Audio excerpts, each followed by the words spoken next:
Hello, fermented folks. We have P. Jelly Clark. All Makatsu. We have Travis Baldry. Today we have a really special guest, Leopoldo Gout. Are you reeling it in and defending clowns? I am. Earth doesn't even exist in Battlestar Galactica. This show gave me heartburn. I was like, I loves it, I hate it. It's called All Fluff. Oh! If you didn't know how I actually feel about The Mandalorian, Don't worry, this is it right here.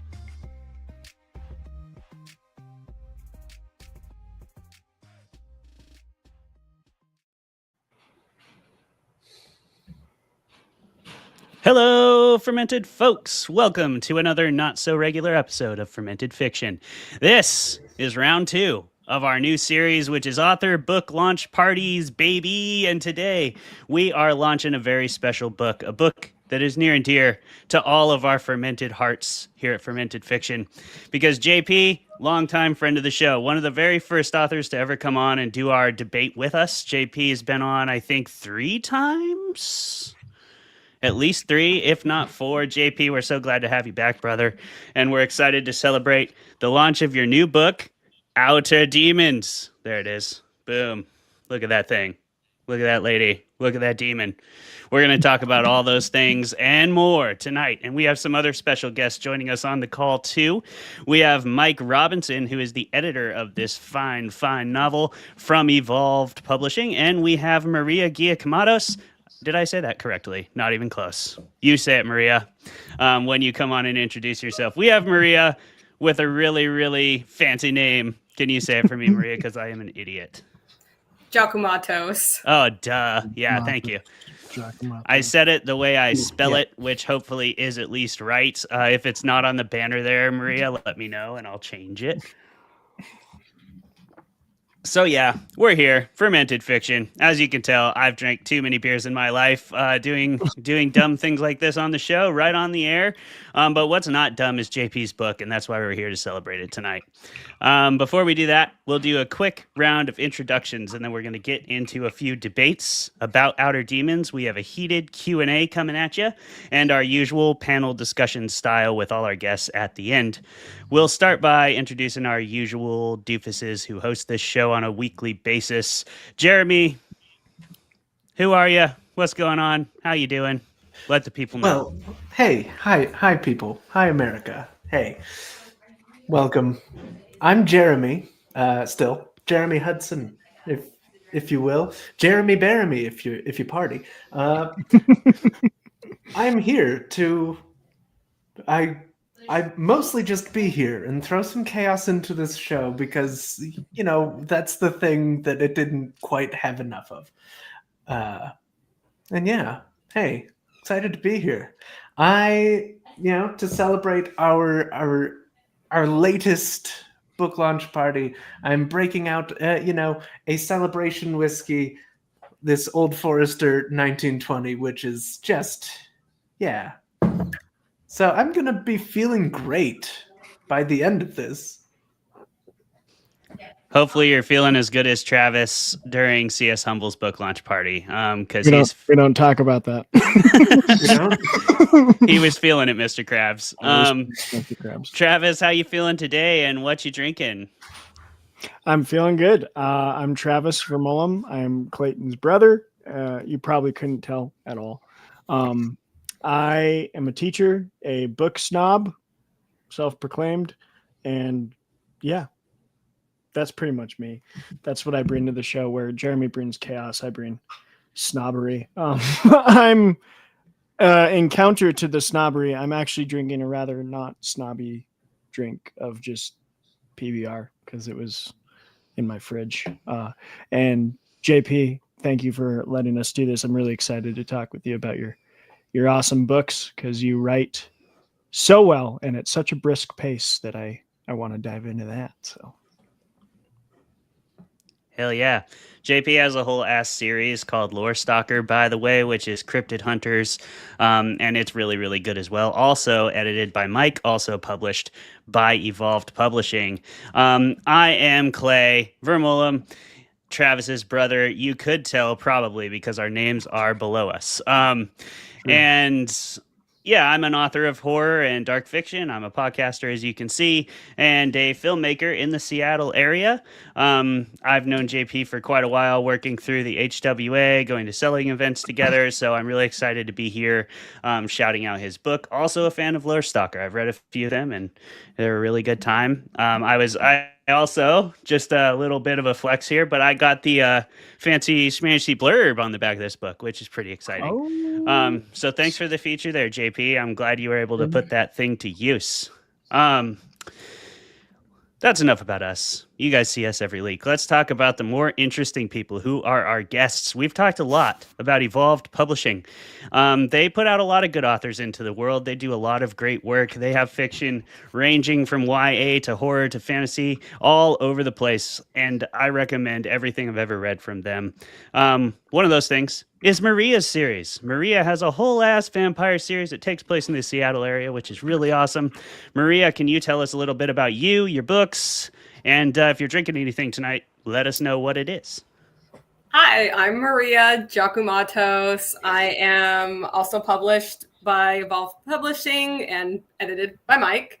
I'm the author of the Infernal Symphony series, which is about a group of ass-kicking, demon-fighting exorcists and all the shenanigans that they get into. And I am not prepared because I didn't bring anything to drink. I guess I should go run and find something. And of course, I enjoy JP's books a whole lot, and I'm really happy that I got to read Outer Demons early. So congrats, JP, on getting that done and published. And I look forward to talking about it with everyone today. Also, Rowley is here, and he's my bird. Hell yeah. We may see Rowley. Rowley's around. We saw him before we went live, and then he popped off. He must have not felt like being in the intro section. Don't blame him. Don't blame him. This is the bit that we all begrudgingly do. Mike Robinson is the editor of Evolved Publishing, and I'm not going to do him the discourtesy of reading his bio off the internet. I'm just going to let him tell us who he is. Mike, thanks for coming on the show, man. Who the hell are you, and what do you do? Thank you for having me. Well, as mentioned, I am an editor with Evolved Publishing. I'm also an author, the author of the Enigma of Twilight Falls trilogy that is put out by Evolved. I've been working with them since 2018, I think, and I edit for a bunch of different publishers and book production outfits that mostly cater to indie authors. Other, book PR companies, just any pipeline of work that I can get. I've been writing since I was about 6, professionally since I was about 19. I started selling short stories, and then I gave myself a challenge to write a novel a year, and I published about a dozen of them. Obviously, I haven't published all the novels that I've written. A good number of them are in the closet for good reason. But that's my story in a nutshell. I'm also a screenwriter. Given that I grew up in LA, it was kind of in my blood. I had to give that a shot. I'm also an illustrator, although that's more of a hobby than anything. It's kind of a creative break from the writing. And so, that's me in a nutshell. That's a hell of a decorated nutshell, my guy. It sounds like there's not a whole lot you don't do. Hell yeah. That's how you get to be an editor at a publishing house. You make yourself available, make yourself valuable, work your ass off. We appreciate all the people like you out there, Mike. And if you read this book and you're like, damn, that book's edited nicely, because it is, keep that in mind. Sometimes you can just reach out to an editor and be like, hey, you want to edit my stuff? And they might say, sure, this is my rate. You never know. Absolutely. Yeah, for sure. Yeah. I think that's just something people don't know. Same with covers. You see the cover artist's credit, you can go see if they're available. If you like the cover, reach out. You never know. And speaking of never knowing, back when I first met JP and saw his awesome booth at a selling event, I never could have known that we would be right here, right now, doing this whole thing. But I'm sure glad we are. JP, for the people who may not have seen you on the show before, can you tell them who you are, what you write, and tell us a little bit about Outer Demons. Give us a little blurb from the author, because we're here to talk all about it tonight. And before JP starts, you should know we spoil everything on this show. So if you want to read it for yourself, go do that first. This show will remain available on our YouTube, on our Instagram, on our Substack, on our Patreon. You can like and subscribe to all those things and check it out after you read. Or you can be a psychopath, listen now, spoil it all for yourself, and then go read it anyway. It'll be great. JP, who are you? What are you doing? What's up? Well, I'm JB. First of all, thanks for having me on, and thank you to Maria and Mike for coming. I was honored that they agreed. I don't know if everybody goes through this, but I was like, oh, surely they're going to say no. So I'm honored that they're here. I am the author of 7 books now. Outer Demons makes my 7th. The first 6 were all in one series called Lore Stalker, which is about 2 college girls hunting cryptids instead of going to class. But I got tired of that after 6 books. So I finally moved on to something new, and that's Outer Demons. Came out a couple of weeks ago. And the quick pitch that I give people, like at selling events and stuff, is it's Tommy Boy meets The Exorcist. So that was my goal. It was to make kind of a horror comedy buddy road trip, but I wanted one of them to be a demon. And in this case, it's an amnesiac demon, so he doesn't know he's a demon, and he's never possessed anyone before to his knowledge. So he doesn't want to be in her any more than she wants him in her. And so they hit the road to find an exorcist, because exorcists are hard to find these days. And so, yeah, that is Outer Demons in a nutshell. And they take a road trip from, I don't know if I ever say in the book, I was just thinking about this. I don't know if I ever say where they start, but in my head, they start in Texas and they make their way up to Seattle through Arizona and Las Vegas and Utah. And that's because I've lived in both places, Seattle and Texas, and I've driven that route. So that's mainly why they go on that route. Also, you can't not go to Las Vegas if demons are involved. So yeah, that's Outer Demons. That's true. Vegas is definitely a must watch if you got a demon up inside you. And you got it in the book, which is good. Travis, I'll kick it over to you. You can host us through the debate section, from debate to debate, and the discussions kicked up therein, because I'll be debating the first topic. All right, perfect. Welcome everybody to the debates. We're going to get it lively up in here. I do want to say on the offset, JP, that's probably 2 of the best comp titles put together I've ever heard. Is The Exorcist and Tommy Boy. Never would I ever think those 2 would be in the same comp, but they are, and it works, and it's awesome. So thank you for doing that and changing my life for the better. But first, we're going to get into some heated debates that we're going to do before we get into all that discussion and be friends and stuff. We can't be friends before we're enemies, right? Just like any good buddy comedy, you got to have some differences before you come to the agreement. We've all seen the classics. And we've read this book, so we know what we're doing here. The first debate topic we're going to have is, did Frederick deserve to be exiled? And we have 2 great debaters coming to the screen. Fighting out of the blue corner, we have Mr. Mike.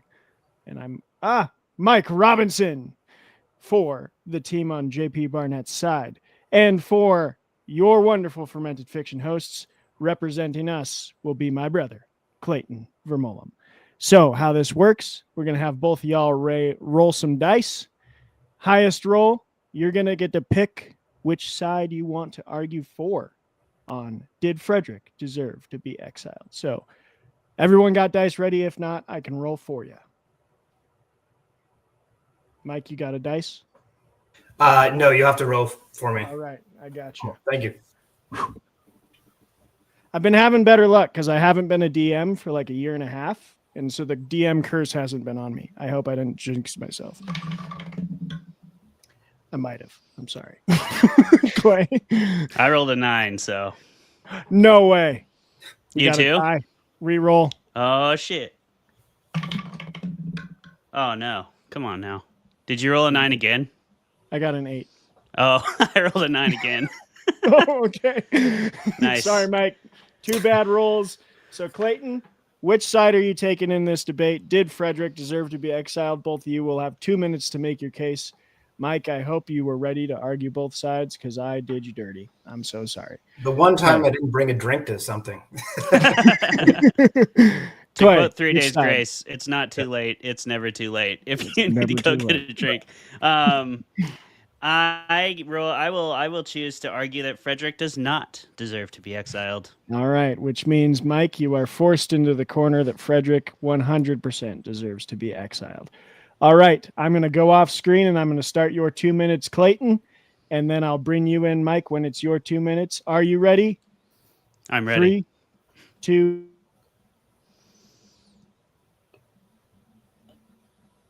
All right, so listen. Frederick is Evelyn's closest companion throughout this entire novel.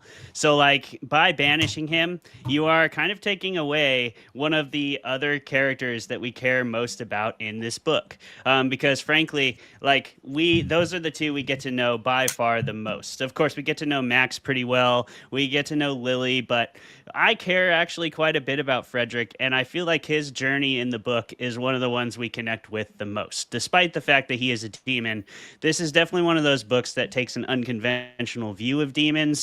Demons they don't come across to me in this novel as pure evil. They come across more like gods in maybe other cultural folklores that I have seen, where these otherworldly beings aren't necessarily fully defined by their nature. Their nature is somewhat human in its aspect. They make mistakes. They have desires. They have wills of their own. I don't know if it can be defined as free will, because they all do also seem to be beholden to sort of their name and sort of their purpose.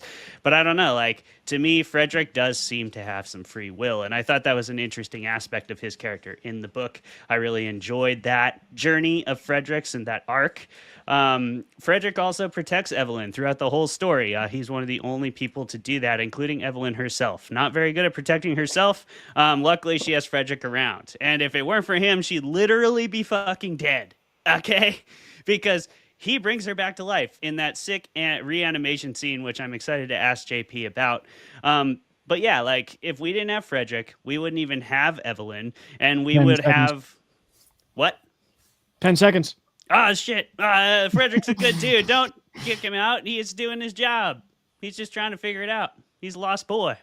He needs help. Time. 2 minutes up. All right. Good case, Clayton. Good case. Round of applause sound effect if you have one, but I don't know if you do on StreamYard, so I'm just going to say round of applause sound effect. Everybody in the background. Yay. Mike. There it is. Okay. Mike Robinson, are you ready to state your case that Frederick 100% did deserve to be exiled? Yes. So, despite all the free will and the humanity that has kind of, blown his way and stuck to him, it's still temporary. I think the winds of his demonic nature could still blow those leaves right off. He exists because he's betrayal. That's kind of his essence at bottom. He exists on a shaky foundation. So his nature could betray itself. So what he thinks about himself might be betrayed by his deeper nature. So he, unfortunately, despite his more sympathetic outward appearance and actions toward Evelyn and whatnot, and regardless of how we might sympathize with him, sympathize with those more superficial human aspects, there's a darker, murkier undercurrent there that makes him chaotic neutral at best. And I think it probably would be good for everyone involved if he were to be booted into the vortex, as it were. Good for Evelyn to kind of take that experience and move on and build a semi-coherent worldview based on, that includes the paranormal now, because she was such a skeptic before.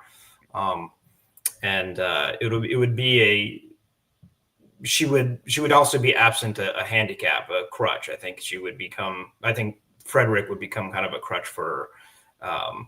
But again, he might even be a threat to her as well, based on what I just said. I think if they're roommates long enough in the same skull, or even just in this material realm, that's somewhat risky. That's posing some kind of a threat in the end to Evelyn.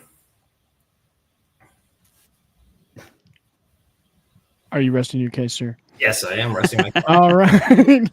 All right. With, he's like, I don't even need the 5 seconds. I made my case and it's a perfect. If Rock everyone. It's like that dramatic pause.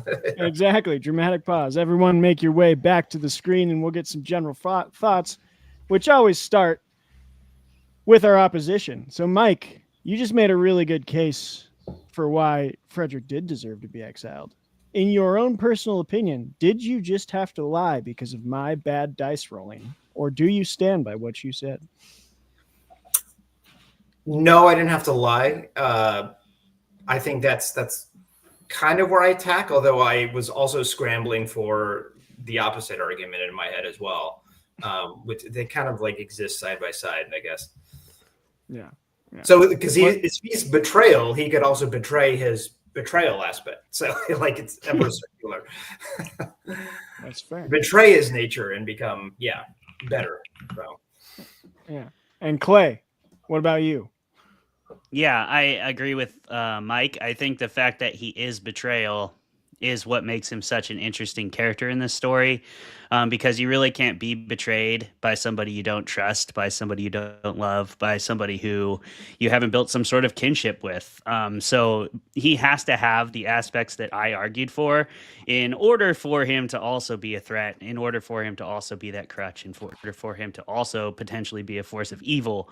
And we do see the other demons are pretty beholden to their nature throughout the book. So at the end, when you figure out which demon he is, which is like the big reveal of the story, that kind of does make us question everything we knew about Frederick before. Because throughout, you read a lot of stories where somebody is possessed, they think it's demons or they think it's not demons, and they find out at the end it is the opposite of what they thought, right? And they find some way to fix it or cope with it or whatever. In this book, we learn that it is in fact demons, and the reveal is more which demon, and that kind of justifies everything else in the story, which I think worked really well, JP. So yeah, I think he's a fascinating character, and I had a lot of fun with that reveal for that reason. I think you could easily argue both ways on this because his arc is pretty like sympathetic, honestly, throughout most of the story. I mean, sure, he kills people. Sure, he like tries to boil Evelyn alive one time in the shower, but like, he's a demon. Like, come on, he's going to do demon stuff here and there. But like, he ultimately does save her life. He does seem to have a genuine affection and care for her. He does seem to have a genuinely pretty sympathetic arc, but at the end, you have to ask yourself, was that all just part of him betraying his own nature? Does that mean he'll become good? Or is he beholden to that nature to the extent that he can only ever betray people? Therefore, he could never forge a real relationship. I'm not sure. But judging by the title, there may be more of these books, JP? Is that the case? Yeah, the plan is one more book. So it's okay, right on. Duology. All right.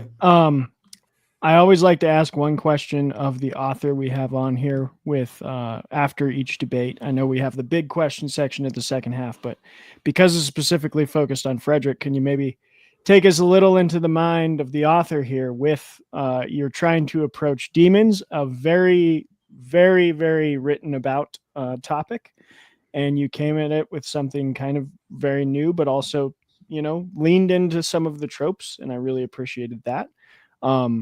Maybe, can you just give us a couple thoughts on how Frederick came to be and maybe where you approached him as a character? So Frederick came to be as Frederick before I knew what demon he was. Like, I came up with the name Frederick. The earliest drafts in my head, like way before I was writing, the basic concept was that I wanted there to be like an invisible thing, and he didn't even become a demon. Like, I wanted there to be a woman and an invisible thing living with her, and it became a demon like later in like my process. It took a while before I knew he was a demon. It took even longer before I knew he was betrayal. I think I wrote certainly up until the point they start calling him Betty, which would have been Arizona, I think. I think I probably didn't know his betrayal. But when I hit it, one of the things that I did in researching the book is I read a lot of demonology books, which my wife told me I should not have in the house. Probably good advice. And I listened to a podcast called The Exorcist Files, and it's a podcast from an actual like Catholic priest who does exorcists. And one of the things he talked about is how demons often say their names are like an emotion or a thing, you know, like menace or vengeance or betrayal. And I think that's when I started thinking down that path. And when I did hit on betrayal, I knew it was right. I knew that was great. It explained everything like so perfectly. And then I was able to go back and like work in all the layers for that. So yeah, that's kind of Frederick's story and how he came into being. He started as just an invisible thing living in someone's house and turned into the demon betrayal. That's awesome. I love the process and the research. I would probably have been on your wife's side, but at the same time, I'm like, the fact that you used Carlos Martins, Father Carlos Martins as a research, like, well done. You did it. Such a great character. And we're going to move on to your other main character, who is also a fantastic character. And that is probably your protagonist, I'd say, at least the first point of view we get, kind of. I guess maybe Frederick is. These two share the screen for sure. In the buddy comedy, this is the second half. And that is Evelyn. And debating today, and I'm sorry, Maria, to make you do it a third time. I should have done my job and written it phonetically, but I'm just going to have you introduce your last name one more time. Giacomatos. Giacomatos. Thank you. I will say it right now. So out of JP's corner, for his team is Maria Giacomatos, the author of incredible vampire novels. Giacomatos. I already screwed it up. So sorry. And your bird was there. I thought your bird was going to be debating with you, but maybe. Oh, he's still here. Oh, cool. He's still here. And her bird. So on Team JP. And out of our corner for Team Fermented Fiction, the Lord of Chaos, the Master of Disaster, the one who always brings the one-liners to all our t-shirts, Mr. Jeremy Hudson. And their debate topic is, does Evelyn belong in jail? So I'll have you both roll dice if you have them. If not, one of us can roll for you, Maria. I can, if you trust me. I don't have a dice on me. I'll try it. All right. Hopefully I have better luck with you than Mike. Flipper dice. You can do it. I believe in you. Nat 20. Nat 20. Wow. Damn. Did it. I thought I was sitting pretty with the 15, but here we are. Nope. Nat 20 for Maria. So, Maria, you get to pick. Do you want to argue that Evelyn does belong in jail, or do you want to say she does not? It's tricky. That's tempting. Either way. Go ahead and I kill your have camera, Mike. answers for both, I guess. So I think, Jeremy, do you have a preference? Passing the defers to you, Jeremy. Wow. Any wrestling fans out there. I'll argue for jail time. Let's do that. All right. Okay, I'll do against jail then. All right. Yeah. So we're going to have these two be the only on screen, and we're going to get you your 2-minute timer. Jeremy, since it was deferred to you, we'll start with you on Evelyn 100% deserves to be put in jail, and anyone who believes otherwise is crazy. Let me get your 2-minute timer real quick. All right. Jeremy, are you ready? Oh, yeah. Begin. Can you turn off your camera real quick, Mike? Oh, yeah. Thank you. Now, ladies and gentlemen, may it please the court. We have lots of evidence of various crimes being committed, albeit in various states of, we'll say, mental awareness. However, since, demonic possession is not like that's not really part of our legal system, Evelyn, she still has to answer for, say, the crimes of, say, vandalism at her sister's store, where there is plenty of compelling evidence that she just, went absolutely ham bananas. And although her sister does not want to press charges, luckily, that's not how the law works. You can't just decide like, oh, I actually don't want crimes to be investigated that I've reported because I feel different now. That's why it's in the hands of the police. Then we, of course, get to pretty quickly after that the grand theft auto, which is also tampering with a crime scene, which she seemed pretty with it for when deciding that. You know, she steals a car that she watches somebody do a hit and run with.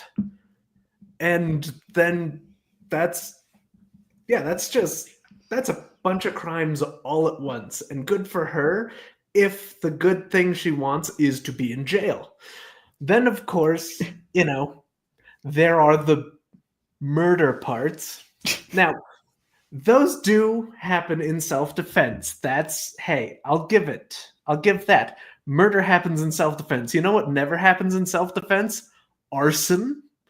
More theft, kidnapping. All right, you're done, Jeremy. You're done. Cut off. Very no well. more from you. That was a good point. So you bring up a lot of good points, but it still wasn't her doing all of it. And so there's a few things. Okay. We try to put my law minor to use. So you could argue a few things. She could plead insanity because yes, there is not exorcisms and demons in the law, but if she could if she was saying like, oh, Frederick made me do it, something like a normal person would be like, oh, so she probably has she's probably either like schizophrenic or has DID and therefore isn't like mentally sound to be on trial. So she wouldn't go to jail, but she would probably be institutionalized, which I don't know if we're considering that jail, but it's not. That's like a different flavor of jail. Yeah, it's like a different flavor of jail. So that could happen. Or she could argue that she was acting under duress because she was possessed. Now, we don't have laws around possession, but we do have laws around duress. If she can, prove, which is hard to do when it's a demon, but if she could say like, hey, I was acting under duress because of this demon. I didn't want to do it, but, I was literally forced to because he took over my body. That could be argued, I think. And the store. So yeah, I mean, sure, the sister called the police, but then she's like, I'm not gonna press charges. But her sister said no. So, and let's be honest, the cops probably have other things to investigate than that and probably don't actually care. So, and she seemed to have gotten away with it. I guess she did drive off, and the other thing is people didn't catch her necessarily. So if you can commit crimes as long if you're not caught by the police, you're not going to jail. Yeah, if a crime gets committed in the woods and no police are around to hear it, that's I love what a quote to end on. You can commit crimes as long as you don't get caught. Yeah. But people do it. There's a lot of people out there who aren't in jail. It's true. That's Maria, some Wild West shit, Maria. She didn't get caught, so she does not deserve to be in jail. What are we even talking about? Maria, I want to start with you because you did open saying, hey, I have points for both of these. So what would your case on the other side have been if Jeremy would have been pro Evelyn being free? Oh, I mean, pretty much what he already said. Again, she can't prove that there was a demon, and no one would believe that. If they weren't going to take the insanity, then they would be like, well, that was your body, that was you, that's your fingerprints. So, sorry, lady. It's pretty hard to, dispute otherwise. Or even if, for example, if someone, I don't have any good case studies or examples, but you can say or even for example, if you get blacked out drunk and do something that's illegal and you get arrested and you're like, well, I didn't consciously do that. I didn't know I was doing that. It doesn't matter. It's still you. You're going to go to jail. So I'm pretty sure even if you were trying to say hey, I have another identity in me, it's still considered your body. So, if they're not going to do the insanity right, then they'd probably be like, well, it doesn't matter who did it. It's still your body, therefore you need to go to jail. Yeah. I think that law miner served you well. That was a great point. Yeah. Jeremy, Hey, what do you actually think? Do you think put her in the clanker? now, in terms of whether she should be in jail, I don't know. She seems nice enough, if a little willing, to like strike a match and drive away. But would she actually go to jail? Now that really depends on a number of factors to me. For one thing, I don't know that necessarily a plea of insanity would really go her way, because of like that would require presumably a psychological evaluation where a psychological professional would be like, well, this person doesn't seem to be exhibiting symptoms of some kind of disorder. They seem with it. And because acknowledging the existence of outer dimensional magical beings would shatter my perception of reality, I have to conclude that this person is lying to me, to my face. But if, like, it's provable that there are demons and that magic or magical things are real and happening, then she's basically doing what Tony Stark did in the first Iron Man, which is basically inventing a new kind of crime, and and the law doesn't have anything to do about that. So I law don't has know. to be rewritten. Yeah.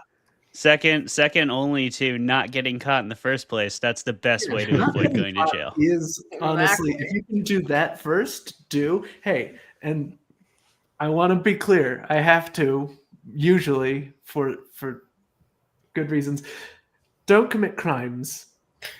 However, sure, if you're going to, do them well. Don't You do know? them well. Don't do them. But if you But- have to, would never say to commit a crime. the main point is don't do it. But some of them are fun. Some of them are hard to avoid. And if you end up in one of those precarious situations, just don't get caught. I will We point learned out that from a law that- miner on this very show. I will JP. point out that I end up making this argument a lot, and I hear my wife outside just being like, really incredulous. Mhm. JP, Oh, no. you've now created another set of comps in my head for, I don't know, hopefully a story I get to read in the future from somebody, if not myself, which is My Cousin Vinny and The Exorcist. Nice. So That should have been book 2. I wasn't thinking. that's, I'm hoping for a spinoff. I don't know. I don't, but You can add a third I and think- make it a trilogy. yeah, I think a Oh, demon. there you go, Mike. Yeah. Demon law comedy would be quite great. But when you were creating Evelyn, really complex character. I love how patient you are with her in the beginning of like, I think that's how most people would react if they started doing crazy stuff in their sleep or kind of just not knowing what's going on. They'd just be like, I'm fine. Nothing. I'm fine. I need to just get over it and get some rest. And you do that like really good emotional spectrum and in a solid, like, I think what was it, 25 or 30 pages. And then we get into kind of her realization of what's happening to her. Same thing with Frederick. This is the basic question section of, can you walk us through your headspace with Evelyn and the complexities of writing her? Yeah, that was well, first of all, I want to say on the question we just asked, whether or not Evelyn should be in jail. As the author, the answer is no, so the book can happen. So that's my answer for that. So Evelyn, what you just mentioned was really tricky because what I wanted to do was write Tommy Boy Meets the Exorcist. So she had to get on the road and I had to get her on the road as quickly as possible. And so it was really hard to do that, but still go through like all of I felt like I was obligated, because it was also an exorcism book, to go through like the phases of demon possession, right? Which I read in my demonology book that shouldn't be in my house. So I had to do that fast. And so I think more than any other book I've ever written, I tried to do that with as much I think I did a better job, I would say, of more showing, not telling, because I had to go. So you just had to intuit the stuff by the way she was acting, by the way she was reacting, by the way Lily was reacting, because I had to get through it so fast. And so that part kind of put, as a character for me, as a writer, put her through the crucible really fast. So I felt like I really knew her well by the time she hit the road, because she had been through a lot in a very little amount of time.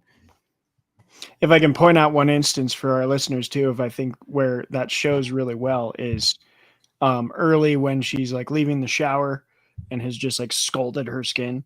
And like the narration we get in her head is the like, I'm fine. Like, it's fine. I took a hot shower. I'm okay. And then like the knock on the door comes and you just drop in like a couple little lines that do the show note tell, which are like, oh, I think it's my sister, as she walked towards the door, feeling a little dizzy. And then as she opened and saw the cop, she like collapsed into his arms. And I'm like, oh, she's not fine. And I thought that was a really good display of like, this woman is trying to just put it all in a little box that she can handle, but she's clearly not doing well. And so well done on that, sir. Thank you. Yeah, I wanted to say too, I think you do that in a couple ways, JP, because you also do a good job of just setting up realistic situations for the character. Like, they're intense early on, but they're things that we can sort of imagine the edge of, enough that we can kind of imagine what we would do in that situation. And if you've ever been in a situation vaguely like it, like I have gotten pulled over intoxicated before, unfortunately. And like, I remember the first thought in my head was like, I gotta hit the road right now. Like, I gotta start running. And I'm really lucky I wasn't stupid enough to do that, as stupid as I was to be in that situation in the first place. But if a demon made me, it would be pretty quick and actually really realistic. Sorry about my cat screaming. She's not hurt. She is fine. If a demon made you do that one time, it's actually pretty realistic that you kind of get stuck in a rapid tailspin, I think, pretty quickly. So it was helpful in suspending disbelief, which I'm a big fan of. And you did that through your characters, which I'm a big fan of. Thanks. All right. With that, we're about to put JP in the hot seat for his book launch, with a debate followed by Clayton grilling him with some trolling. But first, you're going to debate me, JP. Right. And I'm not going to give myself an introduction because I am the lowest tier of the fermented fiction team. So you got lucky on this one. JP, though, JP, you are a fantastic author and the spotlight of our show today. Thank you for coming on. And our debate topic is going to be better road trip destination, Vegas or Seattle. And let's roll some dice. Do you have some, or is Clayton rolling? I do not have them. I got you. I forgot. And I got the timer too. 14. I got a 6. So, JP, which one you picking? Better road trip destination? I'm going to go with... I love both places. I'm going to go with Las Vegas, though. All right. Clayton, bring us in. Okay, let's have a good, clean fight. Everybody go out there, represent your city well, put on for your city, if you will. But, do it cordially and do it in a tight 2-minute window, okay? We'll start with you, JP, since you are defending the city of Las Vegas. Whenever you're ready, go ahead. All right. Las Vegas makes the best place to go for a road trip because as a destination, it was built to be a destination. That is all it is. There is nothing you can't do in Vegas, both legally and illegally. So if you're possessed by a demon, all the better reason to go there. But also, it is surrounded by a lot of really cool stuff. Like Hoover Dam is amazing. They've got a lot of atomic testing museum. You can go to the Grand Canyon pretty quickly from there. And then, Vegas itself, tons of shows, tons of venues. They got a football team now. They got all kinds of musical acts that come through, like the biggest ones you've ever heard of. So, and then some of the nicest hotels. Gambling, if you're into that. Food, so much food. Not as cheap as it used to be, but still a lot of food, a lot more choices in food. And I have to say, compared to Seattle, not to trash Seattle, but like wider variety of food than Seattle, I feel like. And I happen to think the desert is really nice. Like not always the temperature, but the landscape. Like it's a pretty landscape. Like the desert can be beautiful, and Las Vegas is surrounded by it. There's also something about the lights at night in Las Vegas, which I have only seen the likes of in Tokyo, Japan. And those are pretty cool and worth seeing and going to. You could stay in Vegas for days and days and days and days and days and not run out of things to do. And I don't think that you could say the same for Seattle, unless you would like to do the same thing over and over and over again, which is like hike, because that's pretty much all you can do here. So Las Vegas is a better place to go on a road trip. It has something for literally everyone. And I love to go to Vegas, and I do not drink or gamble. So that tells you how much I like Vegas. And so, yeah, that's a better road trip destination. Well, Boom. Start my 2 minutes, Clay, because I'm ready. Okay. I think, JP, you just made a great tourist destination bid for anyone coming here for, an experience they can get all over the country at several other different Vegas-like cities, But when I visit an American city, I want an American city. Okay.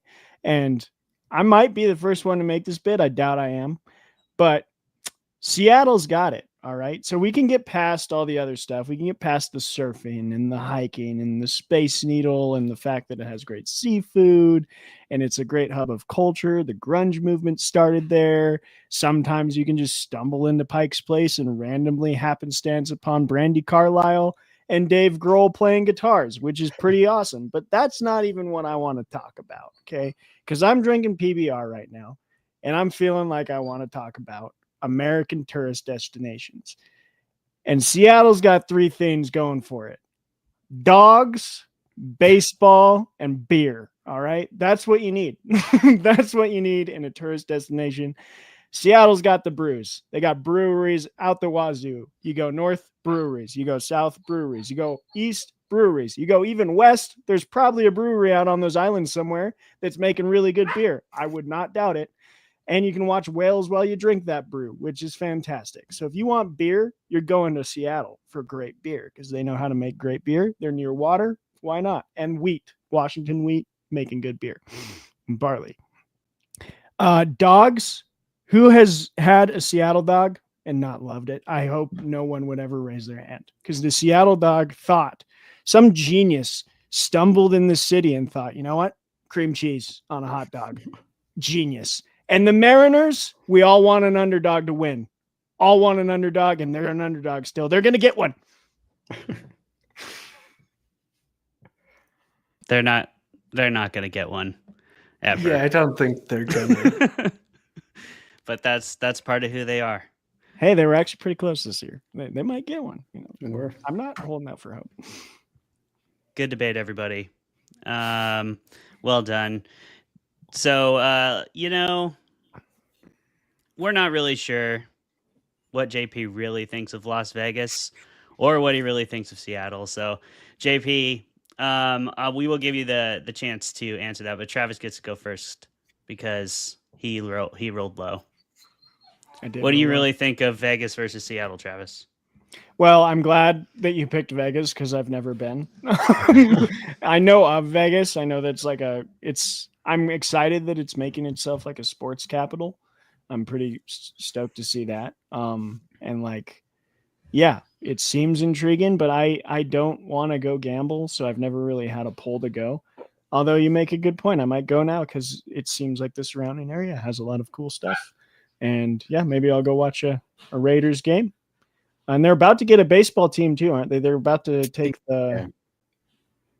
Who are they taking? I think they're taking the Athletics. They're taking everything from Oakland.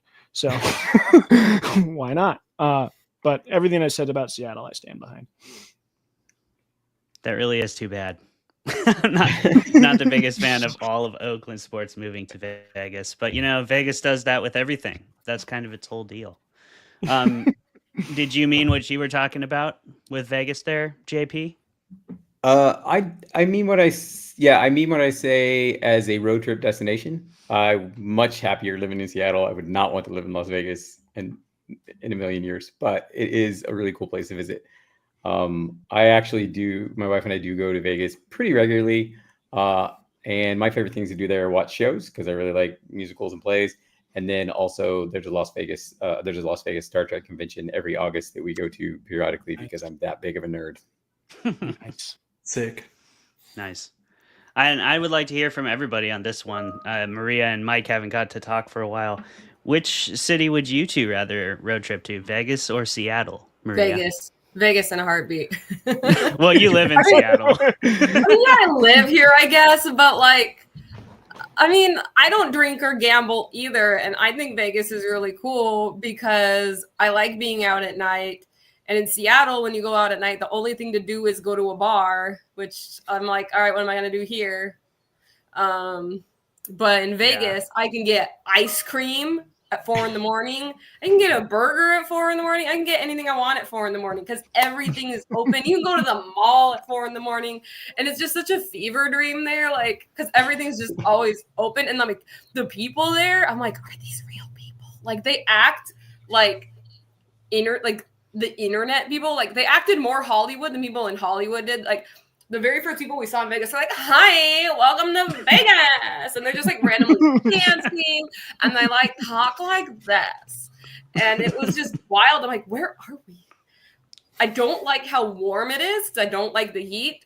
But if you go out at night, it's okay. You just sleep during the day and you go out at night and everyone's happy, probably because they're all really drunk and like on stuff, which I mean, it's Vegas, but like it's just like a constant party and it feels great. But yeah, I couldn't imagine living there. Like I feel like my life would be so backwards, like unless I could get a job being nocturnal. Like you could. I mean, I'm sure in Vegas, easily, like I mean, everything's open. Yeah, there's just a lot. There's a lot of cool museums and like shows, and just everything is bigger and kind of better. Where in Seattle, it's like I don't like beer. I don't like baseball. I like some aspects of dogs. I don't, depending on what kind of dogs we're talking about. There was some ambiguity there. Hot dog. I thought you meant like animals. It's a nice place, but like it's not as unique as Vegas. Like Vegas is really different from other cities, in my opinion. Granted, I haven't been that many places in the US, but it's still very different. And where Seattle, I mean, Seattle's cool, but you could get the same experience pretty much in like Portland or dare I say that, but or any sort of like coastal city, just because it's like, it's homeless people and hipsters and weird. There's good food, but you can't get that good food 24 hours. That's fair. Yeah, it's also very expensive. And it's very expensive. Yeah, it's really like. That's right, Mike. There is a lot of cool bookstores. I will put on for Seattle a little bit here. I think it is pretty unique city, but I don't think it's an exciting city, Maria. I agree. It does close at like 11 o'clock, which is super weird when you're like downtown, but a lot of things will be closed at like 11 unless it's weekend. And then they won't even let you in at like 10:30 because they're like, no, we're closing. And it's just like, but I know what I want. Yeah. And, I am ready. I am ready to go. Ready. I do want to further reiterate that, like, I've eaten hot dogs in all the major cities in the world, and like Seattle's got it going. The cream cheese and caramelized I don't like onion cream thing, cheese. It's so good though. They put their cream cheese. They put it in the hot dogs. They put it on the sushi, and I'm like, why do you Stop using cream cheese on everything. I do love me some cream cheese sushi, though. I will say. I will say that both cities, I do like driving in Seattle better than I didn't bother driving in Vegas. So even getting an Uber in Vegas, it's like you have to walk 10 minutes away to this very special designated Uber spot that the Uber doesn't even know where it is, and it's a whole thing. For Seattle, I don't like parking in it, but God, it's at least easier than, yeah. That's true. What do you think, Mike? Well, in a very journey is the destination way, I'd rather road trip to Seattle just because I'll be passing through all of California and Oregon. and up Yeah. through Washington. And I'm also a big hiker, so I would enjoy the rainforest around there and Mount Rainier and all that stuff. And I've been to Vegas a bunch of times, and the drive there from LA is 4 hours of desert. It's not exciting at all. There's a lot to do in Vegas once you're there, of course, and it'll definitely drain your wallet over a solid weekend. But if I had to choose right now, it'd probably be Seattle. Also, I just haven't seen as much of Seattle. I've been there only twice. I've been to Vegas a number of times. 80% of the stuff you listed isn't even in Seattle, though. Not the city proper, yeah. That's fair. But also, I love all the used bookstores and all the coffee shops. Yeah, that's fun. Yeah, I there's love that stuff you to do. take that drive, Mike. Me and Clay's dad's dream is to buy a Porsche in San Diego and drive. Oh, nice. To see Clayton, like all around That's a that great coastal idea. highway. Yeah, that'll be fun. If I ever strike it rich, or Clay, we're gonna do that for him. But maybe. Yes. I don't know. I'm putting you on the spot, Clay. Yeah. You should come up with a contingency plan and then switch it with me as plan A, and I'll be the contingency plan. Don't hold your breath. I should be like the second contingency plan if possible on that whole dream coming true. But yeah, thank you everybody for your input. And I do have to say too, JP, I agree with you on the drive, Mike, from LA. That's not the best part of or funnest part of the desert. But if you drive into Vegas from the south, it's really cool, or from the east. That's fair, because there's like a lot of cool mountains around there, actually, surprisingly. And one of the coolest places I've ever been, I do just have to say, is Mount Lemmon in near Vegas. I don't remember what range it's in, but it's crazy because you come around this bend and gain a bunch of altitude. So like on one side of the bend, it's cactuses and desert. And then you go around the bend and it's like an alpine forest. It's crazy. And then there was like a ski resort at the top of that mountain in the middle of the desert. It was wild. So Vegas has some cool scenery, but yeah, you have to come at it from the right direction for sure. Let's get into the heated debate. I think it's time.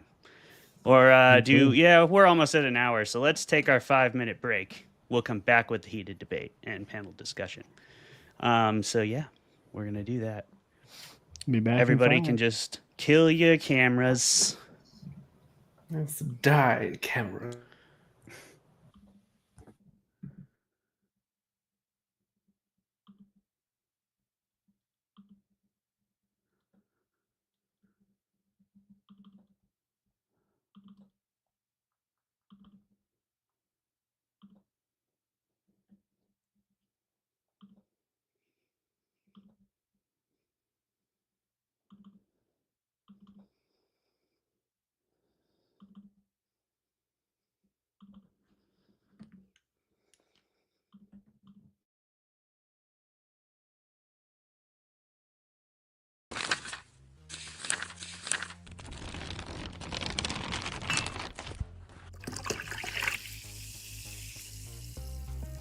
Hello, fermented folks. Welcome to another episode of Fermented Fiction, the first of our new season, and I believe it's season 4. The show where we drink beer and argue with each other and bring on really awesome creative guests.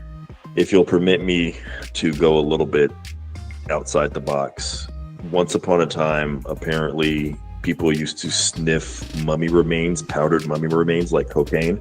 So I think 3 lines of powdered mummy remains, if you can get to that as well. Yeah, that'll get you right to really enjoy the movie, you know? Dave told us all about making a mead, and I talk shit about Tom Bombadil, as I am wont to do whenever people bring up Lord of the Rings. You would. You should. And then that's Everybody exactly what he freaking made. Ship Tom Bombadil, or I'll get unreasonably upset. So, in your assessment, what did you think of everyone kind of paired off, or at least a number of people did, romantically? How did you feel about that? Did that seem really forced and dumb to you, or? Tom Bombadil is a merry old fellow with his bright blue jacket and his boots are yellow. Right? It's our yellow. Right. Imagine like discovering mummy remains and like, oh my god, these ancient figures. Dude, what if we crushed this and snorted it, yo? I bet we'd get fucked up.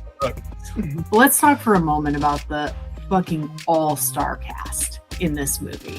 We have Ewan McGregor slaughtering it the entire time, main character energy, top to bottom. You can't argue with it. Women want him, men want him, everybody wants Ewan McGregor. Okay? If you don't agree with that, you're lying to yourself. Apparently she had a backstory, but they cut it because she's like very like hard nosed at the thing. And then like I will say another pro of this movie is like their chemistry is hot. And like I feel like if they didn't have that chemistry, I would have been like, ugh. Because she says at one point, she's like, oh, it's the apocalypse. What are we going to do? Like, fuck. And he's like, and then later when they like are like kissing, if they didn't have chemistry and if it was like two lesser actors, I think it would have been like an eye roll, like felt cheesy, but like you feel their bond. The Langoliers themselves were originally going to be portrayed by puppets. And I think maybe they should have. Maybe they should have. Dude, that's amazing. There's no maybe about that.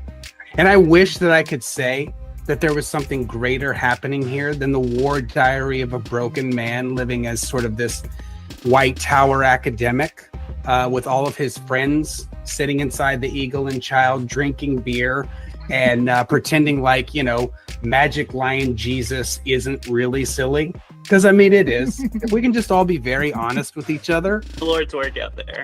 Good job. I like to think that I am. Most people aren't brave enough, but I am. I'm willing to step up, you know? Yeah.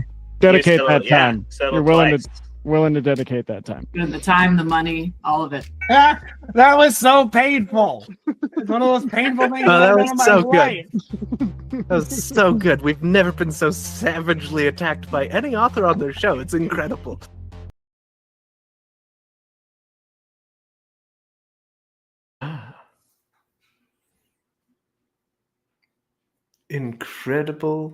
Incredible stuff. You know, I should have been more specific about the dogs, but I also like any place that has a lot of dogs. So I mean, yeah, that's really a good. There are a lot of dogs here. like another plus for Seattle. I have a neighbor dog whose tail is dyed blue. I love seeing it every time I go on a walk. I couldn't pick their owner out of a lineup, but I'll recognize that dog anywhere. But you see the dog. Absolutely. That dog. Yeah. Who owns you? I need to sign off, guys. Sorry. Oh, no worries, Mike. Yeah. Thank you so much. That was great.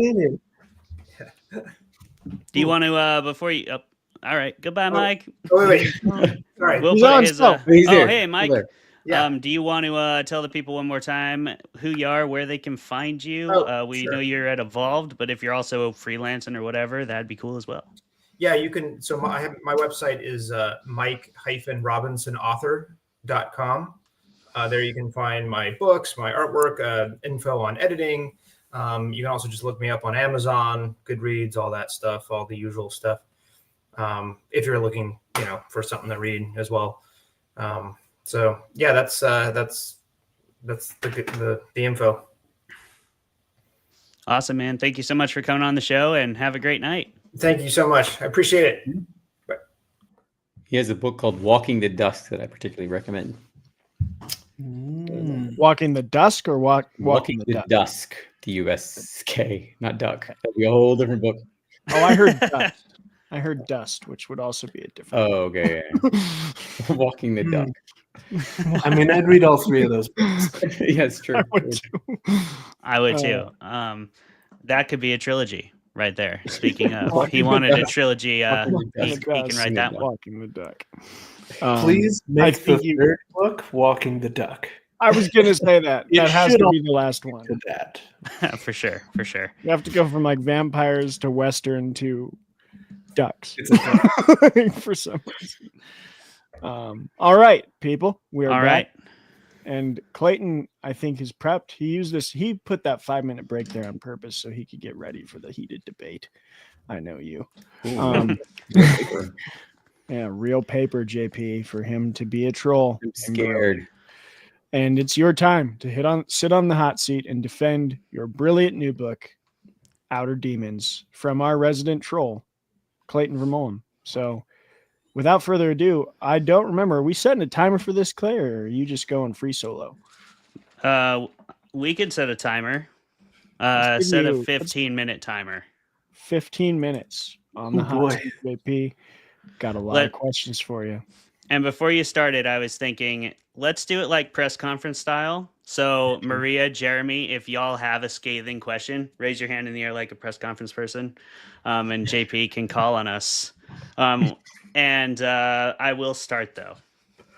Okay. So, 15 minutes of press conference. 15 minutes. You're up on the stand. Here we go. Clayton, first question to you. Extra. Yeah, and we'll just treat this like a press conference video. JP's on the stage here. We're all in the press. He can see us, but you cannot. Mr. Barnett. Okay, so you represent a good number of demons in your book, and my question is, what gives you the right? And yes, I have that spelled R-I-T-E on my notes here. Have you ever met a demon? Have you been possessed yourself? Do you have any lived experience to represent this in your books, Miss Barnett?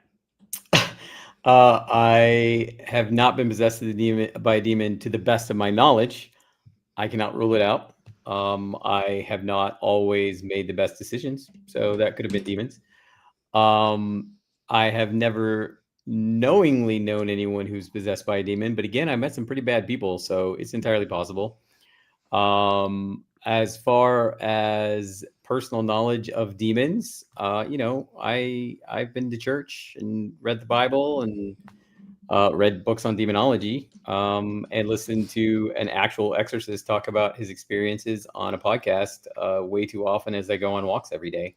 So I think with any book, you got to do your research, and you don't have to. The lived experiences that I can attest to are about the situations that Evelyn finds herself in, like emotionally, not realistically. I've never murdered a person at a gas station. But I think that's when people say that you should write what you know, or that you should write about your lived experiences, that's what they're talking about, because I write horror, and hopefully none of us have gone through the horrors that we write in the books. A follow-up, Mr. Barnett. Any fear that your own soul is now prone to an eternity of endless damnation? I'm not gonna lie, a little bit, yeah.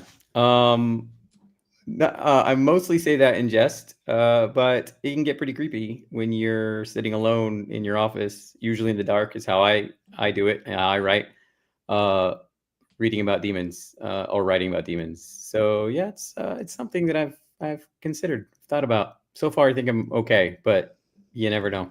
Keep an eye on me. Yeah, definitely keep an eye on that. So many people enjoy morally reprehensible protagonists. Clearly, you're one of those people, and that's great for them. For those who might like to actually root for their MC, what could you say they'd find in Evelyn? Why should we root for this selfish, murderous, borderline psychotic person? What good can we find in her? Why not just let the demons have her, Mr. Barnett? Well, let he who's without sin throw the first stone, cast the first stone. All of us have done something sinful in our life, so I think that through Evelyn, you can see that she goes on a journey. She learns a lot about herself. She learns a lot about the afterlife, or the lack thereof, and demons, and just like, little spoiler, the second book's title is Inner Angels, so she's going to learn a little bit about angels too. And so I think that, like all of us who have gone on any kind of journey of repentance, which I would venture to say is all of us on some level with someone at some point, you can kind of see that in Evelyn's journey. Sure. So Yeah, Mr. Barnett. Here at Fermented Fiction, we're big believers that every story has a purpose, an important message, entertainment value. Reasons to read the book. What would you say those are for Outer Demons? With all of my books, my first goal is to entertain you. So if you're entertained, then I'm happy enough. But I also like there to be layers. So I think that there is, especially on the side of Frederick, there is a journey of self-understanding. I think there's a little bit of a treatise of free will and what that means and how we exercise that free will. A lot of kind of philosophical ideas like that I like to explore. And if I did my job right, all of that stuff is layered in there so that you can ignore it all and have a good time, or you can dig into the book and contemplate all those things at your leisure, at different layers. Some people take one of the biggest compliments I ever get from anybody when they tell me about books is when they tell me about a layer or an element of my book that they took away from it that I did not intend. And that happens pretty frequently. So, yeah. Yeah.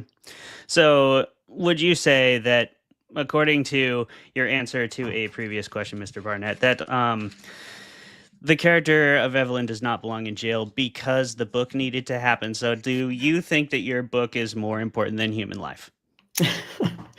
I think my book is more important than fictional human life. Yes, because I am a real human and I write the book, and hopefully, real humans read the book. And we might not have that luxury much longer that real humans are reading and writing the books. So take advantage of it while you can. Yeah, I suppose. Well, that's all the questions I have for you tonight, Mr. Barnett. Jeremy, Maria, either of you have a question? Yes, Mr. Barnett. Mr. Barnett, I have a question.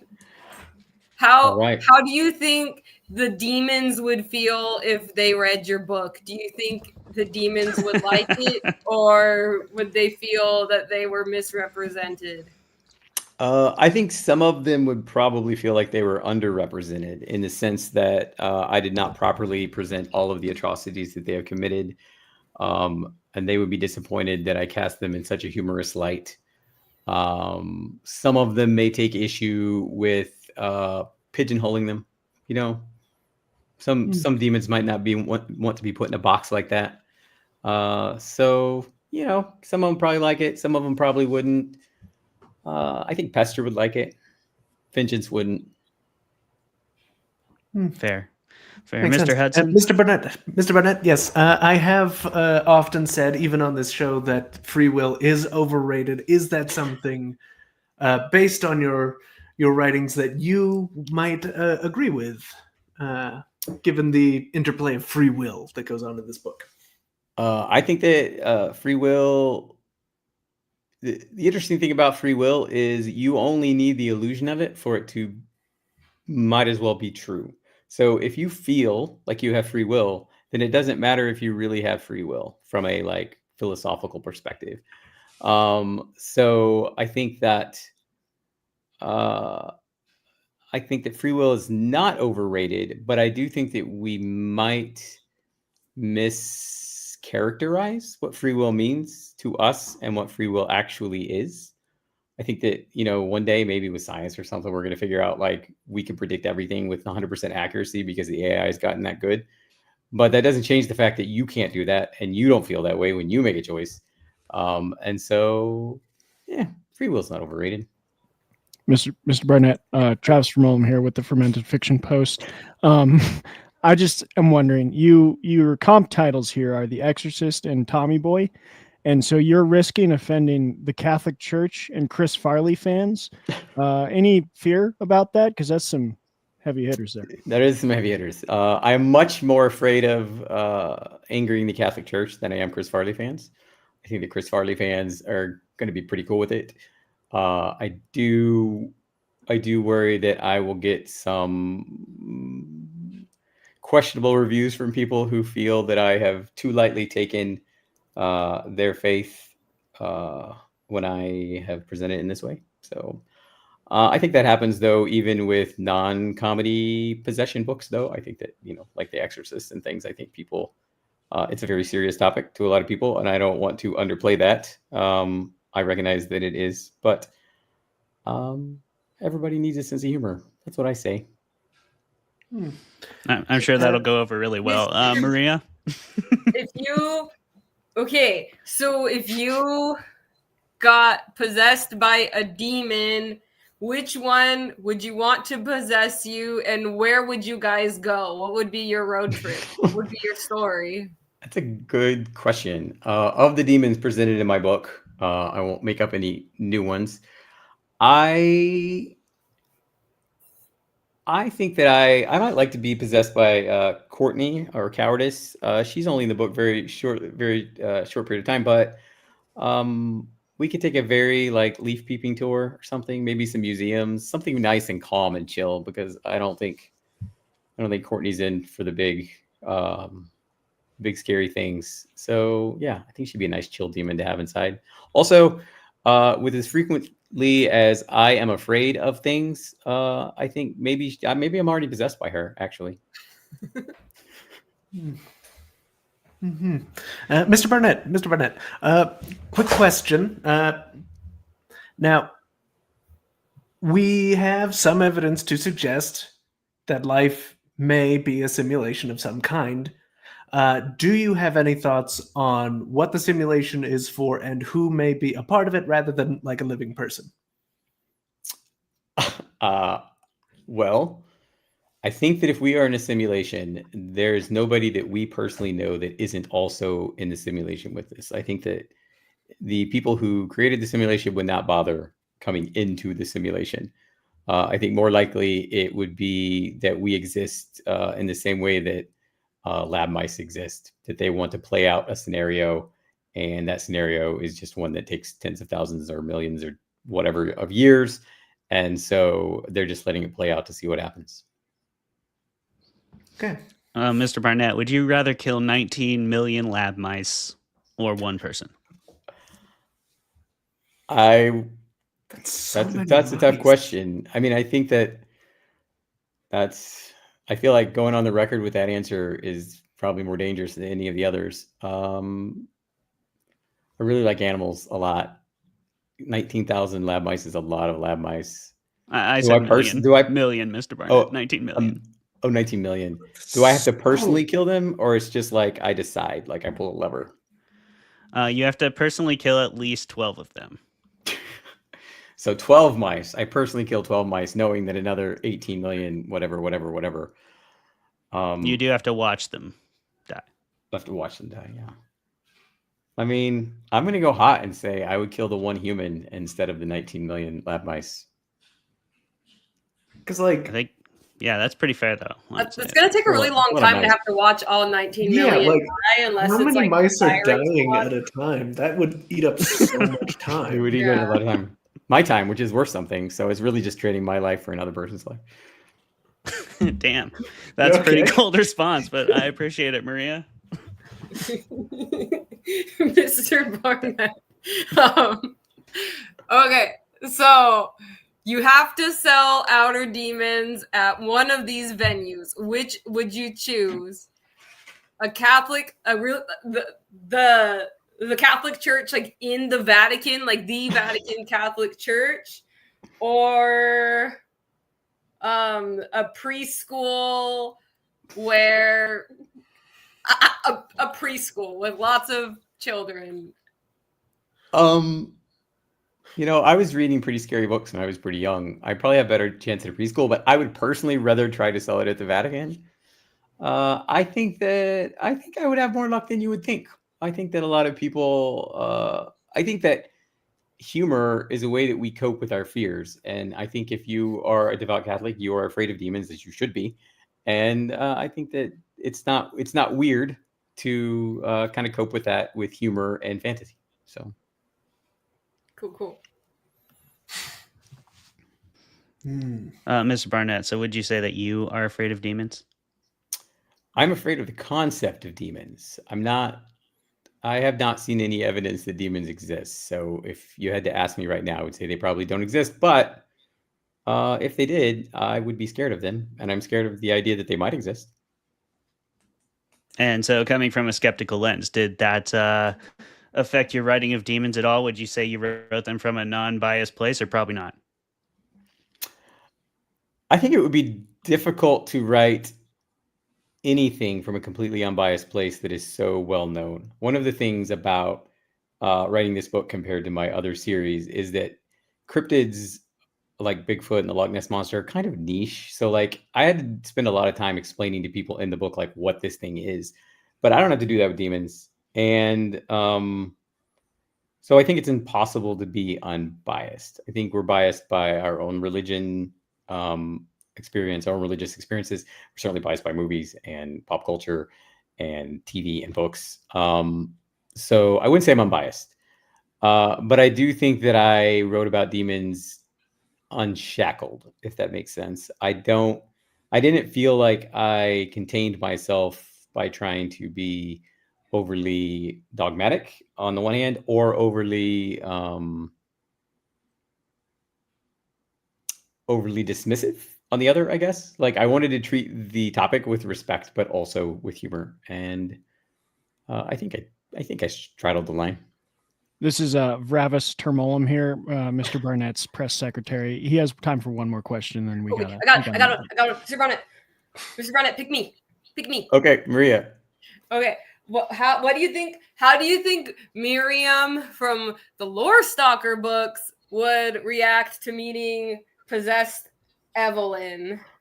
Oh, that's such a good question. And I've actually thought about this way more than you would think. I had, and I'm not ruling it out because I'm not done with the second book. I have kind of rough idea that these do exist in the same universe. And I, at one point, wrote a scene that did not make it into the book where Evelyn was watching Miriam's TV show, because at the end of Lore Stalker, we're going to spoil that too here apparently. At the end of Lore Stalker, she gets a TV show where she unscripted, where Evelyn was watching her TV show. So that didn't make it into the book. But I've given a lot of thought to this. Miriam would not believe Evelyn was possessed at all. And it would take a lot to convince her. And I think that that would be a great little sub story to have where Miriam has to change her mind about demons in addition to some of the stuff she saw in Lore Stalker. Yeah, that would be really fun. I wish I could do that. I worry that that's not very marketable, though. What if you just made it like a side mini story in the book at the end of the book? It's like a bonus content. Yeah, like a bonus short story. That's true. I could do that. Do a bonus short story. Yeah, at one point I even had the idea. I was like, maybe Evelyn doesn't know where to go, and she sees Miriam on TV, and she's like, I don't know. She deals with weird stuff. I'm gonna go ask her. So yeah, I had that idea, and it would have been so much fun to watch those worlds collide. I really like to do that in my writing, even with Lore Stalker, where in the last book where I brought back all the characters from all the books and I got to mix characters that I'd never met. That's one of the most fun things to do. Yeah.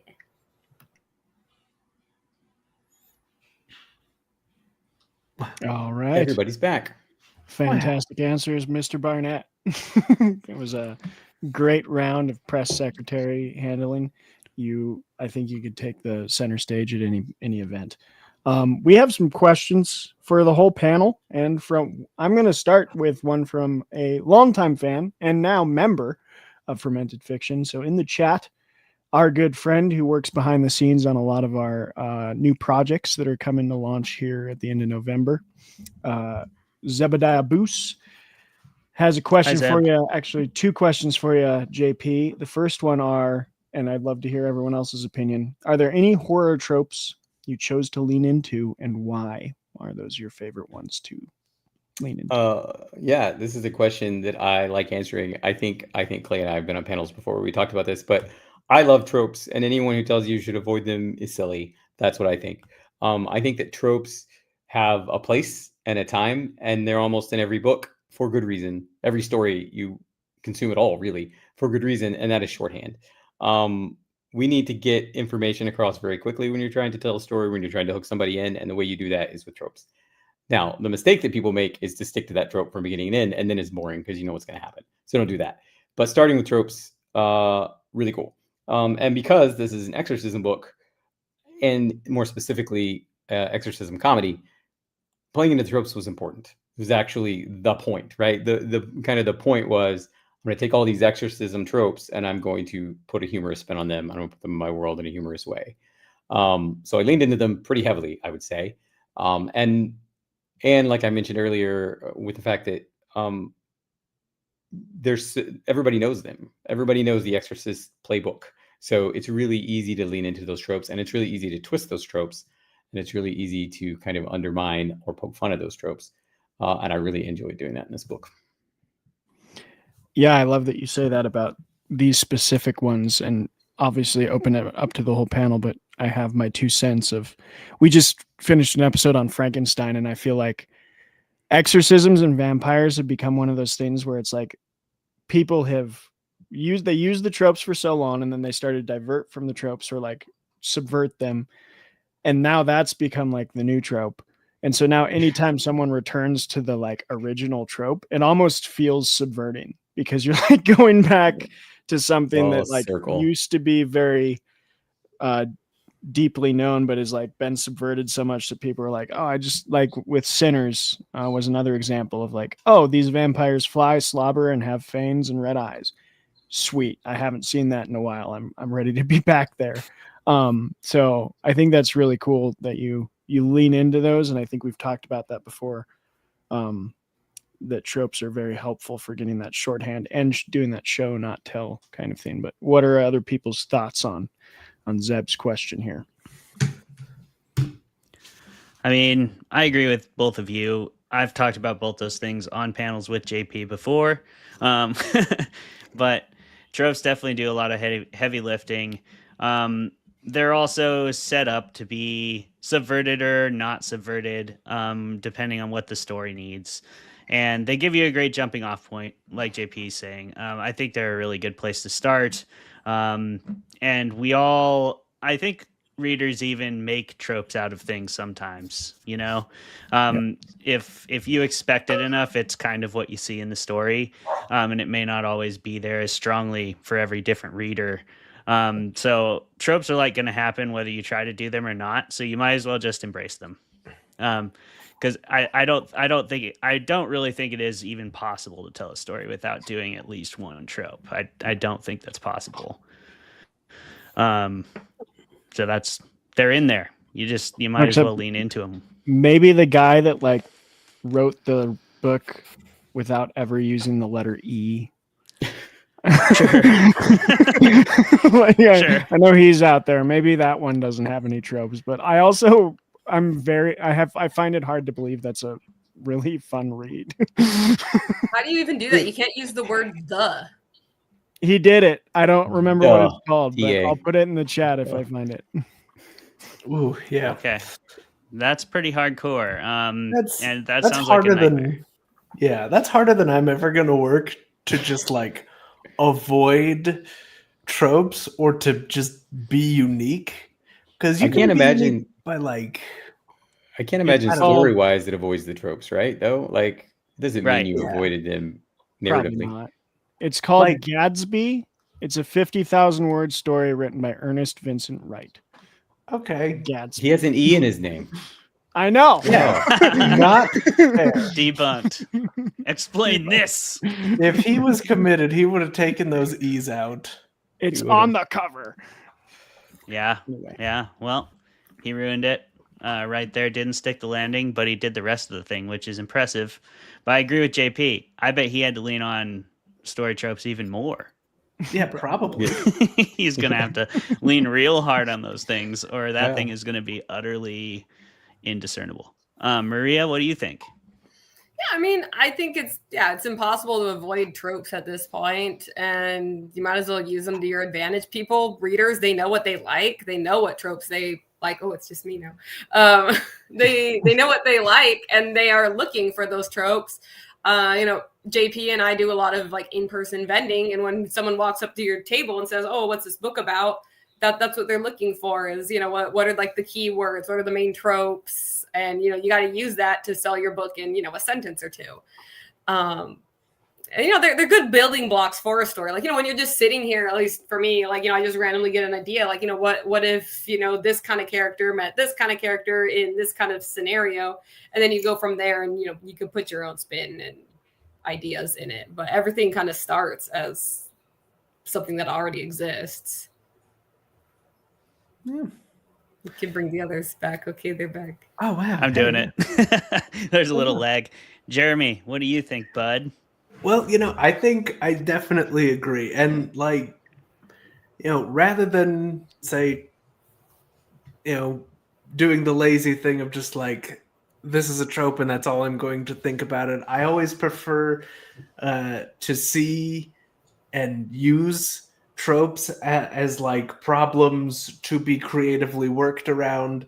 The quickest one off the top of my head is the Indiana Jones thing of the fellow with the sword doing this crazy elaborate martial arts wind up, and Indy just,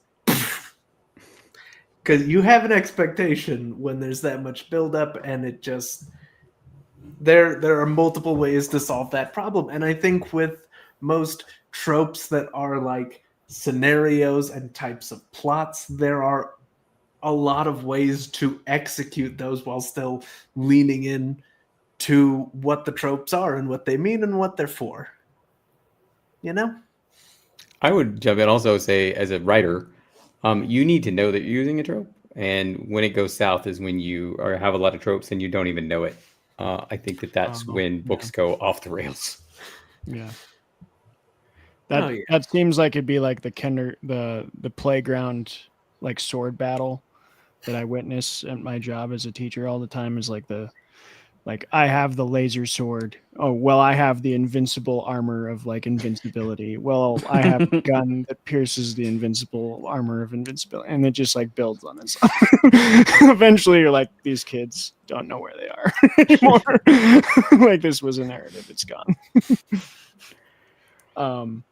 But yeah, it just becomes a loot session at some point. Yeah, it becomes a loot session until the bell rings.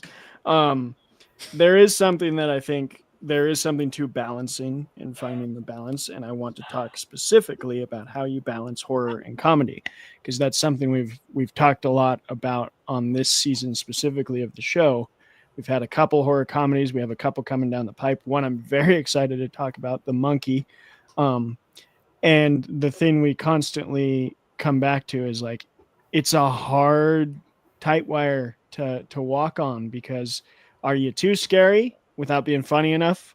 Are you too funny without being scary enough, where people are just like, oh, this is just slapstick, like spoof of horror. I think you did a really good job. And so for the whole panel, I just kind of like to know, A, what you saw in JP's book that did this really well. B, maybe some great examples that you can think of that do it well. JP, that same question to you. What are some examples you can think of? And also, how did you approach trying to balance those two things? Yeah, when you asked that question and you said you don't want to go too slapstick and you don't want to go too scary, and I think that's actually the answer. You don't do either one, which means that you aren't too funny, at least in my book. I didn't try to go too funny, and I didn't try to go too scary. I think one of the reasons I'm really proud of this book and what I learned writing Lore Stalker is that I just have a light tone. Like, my writing tone is light. It is hard for me to write like something super serious that really like weighs on you. It's just not how I write. It's not the characters that I write. It's not the way I approach life or look at life. So I think it lent itself to this for me, because I'm the kind of person that, I don't want to say I'm Will Smith. That'd be saying too much, but I'm like Will Smith in Independence Day. Like, aliens could be attacking the world. I'm still gonna be making jokes. Like, and I think that there are a lot of people like that. And I think we pretend like we aren't like that, but I just, humor is always a part of every element of anything that I do, no matter how serious it is. And so what I tried to do with the humor was, the situations were funny. They were also tragic. And finding the humor in that tragedy, or the humor in that horror, was kind of where I was aiming for. I don't I wasn't trying to make you like laugh out loud, roll on the floor, grabbing your stomach, laugh. It was more like I was going for like chuckles and like maybe irony, like the irony of the situation in some cases. So I don't know. Does that answer the question? I think I got lost there. I think so, yeah. And you're making me think of an example we weirdly haven't brought up in these other discussions of it is Robert Eggers. And I think you kind of emulate something he's done in a lot of his projects. Not Nosferatu, that's like his darkest movie. But he has a lot of stuff like he farts all the time in his movies. And like he's even been interviewed about that of like, why do your characters always fart? And he's like, because people fart. Like, that's kind of like I think something you do, not with the farts obviously, but with like people react humanly, and to like take that out of a fictional story, I don't even think we subconsciously notice sometimes that it does affect it. Like if you're just going for bleakness's sake, that even itself can be worse than like comedy for comedy's sake. It can be like, oh my, okay, I get it, you're trying to depress me, and to find the realism in the middle there, I think is beautiful. Mm-hmm. Yeah, I think realism is a good word for that, because like life is not something that is tonally consistent, and like I think it is the most true to life for horror and humor to coexist. Like there are horrific things that happen on the daily. I'm still sitting here being a weirdo on the internet. And I think that kind of like vibe, or that kind of like acknowledgement of like this is basically what reality would be under these circumstances, is just all throughout this book. And another great example, Hot Fuzz, because that movie is, to me at least, about as scary as it is funny. Like it doesn't pull any of those punches. And that movie is one of the better ones ever made. So there you go. Maria, what do you think? Yeah, I mean, I think JP does really well, like with the balance in his book. Like everything feels pretty natural. It doesn't feel like he's like, oh, I'm going to make them laugh. I'm going to do this really ridiculous thing. But, you know, it's not like overly scary. Like, you know, I'm not getting nightmares or anything over it. But it is like, someone said that, like, you know, like the way he wrote Evelyn was, you know, it was very like real and patient and believable. You know, like how, you know, it takes her a while to like really realize the situation. So, you know, there's some like, you know, witty comments between her and Frederick. And it's like, well, it's, you know, it feels very natural. And, you know, it is, you know, it's chuckle worthy, but it's kind of like how people and I guess amnesiac demons would react in the situation. And I think, you know, horror in general, it has a lot of mix with comedy, whether or not people intentionally try to make it funny or not. Because, you know, there's so much stuff in horror that is just so over the top and ridiculous that, you know, if it's not done with the right atmosphere, it can be funny, whether or not someone wanted that. But yeah, there's a lot of great horror comedies out there. And then there's also a lot of movies that, you know, I think people find funny that weren't meant to be. And I think it, you know, it's nice when you don't have to try too hard to make something seem humorous.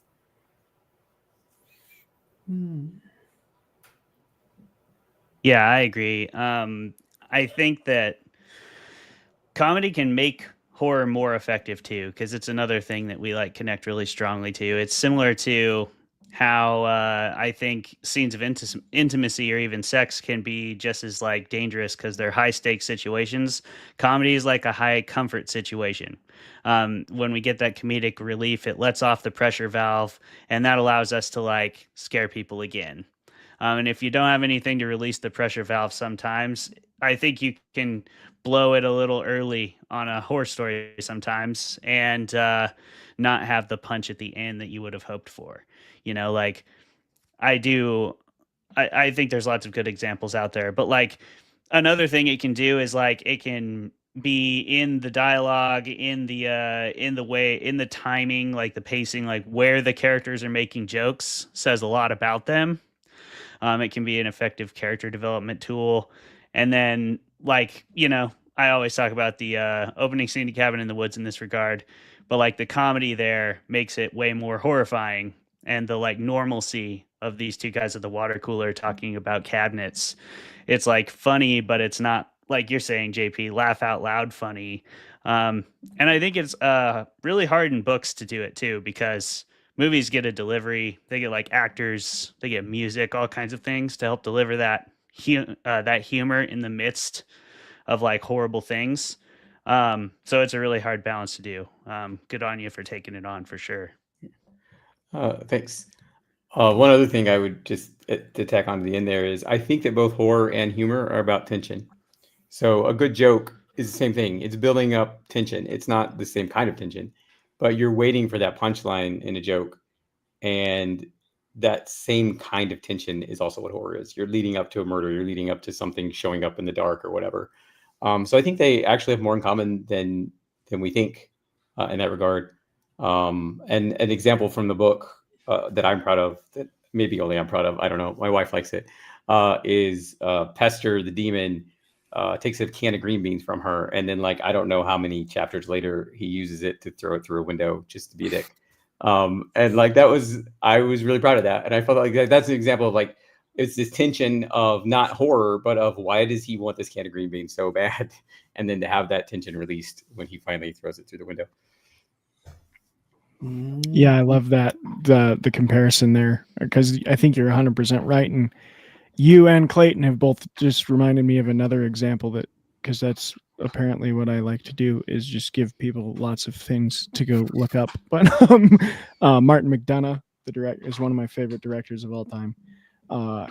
He made The Banshees of Inisherin, Three Billboards Outside of Ebbing, Missouri, and In Bruges, and he's like a master at this, where he builds the tension with like dark jokes that surround this really grim material, and then he like lulls you into a nice little couch, and you're like, yeah, I'm comfortable and happy, and then he'll drop like one line that's just like, and my heart was just ripped out of my chest. So thank you so much, Martin, you did it again, and I'm weeping.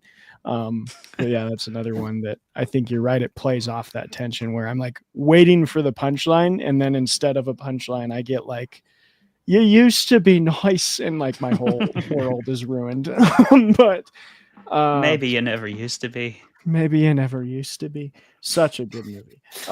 So I titled this question because I was proud of myself with it. Out of the old and in with the new. We've talked about this briefly when I saw you at Crypticon. I stopped by your table, and we briefly talked about how you were kind of leaving the lore stalker, that you were ready to move on to a new series. And so I know you've answered this to me once. I don't know if you remember that, but and I'm sure you've answered it a lot, but I think our listeners would like to know, how does that feel as an author, like leaving a series that you've been living in for so long and like starting something new and hoping that you can catch that stride again with this new idea? Yeah, it is equal parts terrifying and satisfying. I think getting to the end of Lore Stalker, it was 6 books long. When I started it, it was going to be 3 books. After I finished 3 books, the publisher was like, hey, could you do another 3 books? I'm like, sure. And by the end of those 3 books, I was like, well, why did I ever agree to that? And it wasn't because I didn't enjoy the world or anything, but I think when you have a series, you gain a readership that has an expectation. And I tried to experiment. I was going to say famously, but nothing about me is famously. But my 4th book in the Lore Stalker series is called The Haunted Hog Run, and it's kind of got a very different vibe than the rest. And I've got reviews that have been like, he switched up the formula. I hate it. So the only way to kind of do something new was to leave Lore Stalker behind. But it was also sad because as a writer, you really get connected to your characters, and like I miss my characters in Lore Stalker as if they were real people. Like I will often just be sitting around and being like, I wonder what Miriam's up to. Like I'm not delusional. I don't think she's real, but in the sense that like my writer brain wants to go there and say, okay, how is she coping with being a semi-famous TV star now and all this stuff? Or one that comes up a lot when I'm talking to my wife is, what was Tanner doing in all those books when he never showed up? Because her brother is like never there, just because I didn't need him for the story. And so I've joked that I'm going to write the Tanner Chronicles one day that just like is concurrent with Lore Stalker. So yeah, I definitely miss the characters, but I was really eager to just do something different and new, and I couldn't do that within Lore Stalker.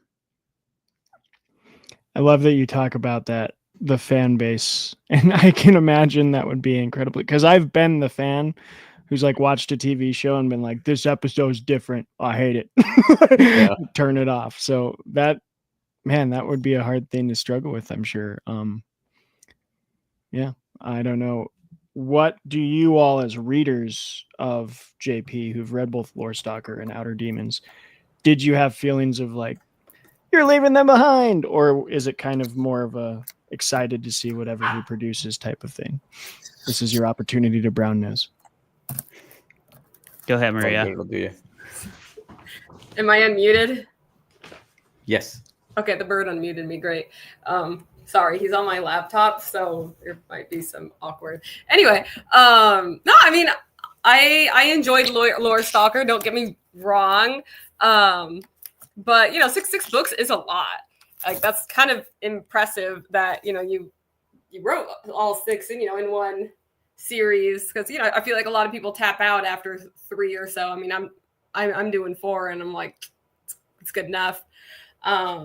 So yeah, on the one hand, they do become like lovable characters, and especially as a writer, I'm sure it's like these are your people. They've been in your brain for so long, and now it's like moving on to something new. But it is exciting as well. I mean, don't get like the cryptids were cool. I like cryptids, but I am definitely 100% more of a demon gal, I guess. So when I heard his new book was going to be demons, I was like, ooh, okay, let's see where we go there.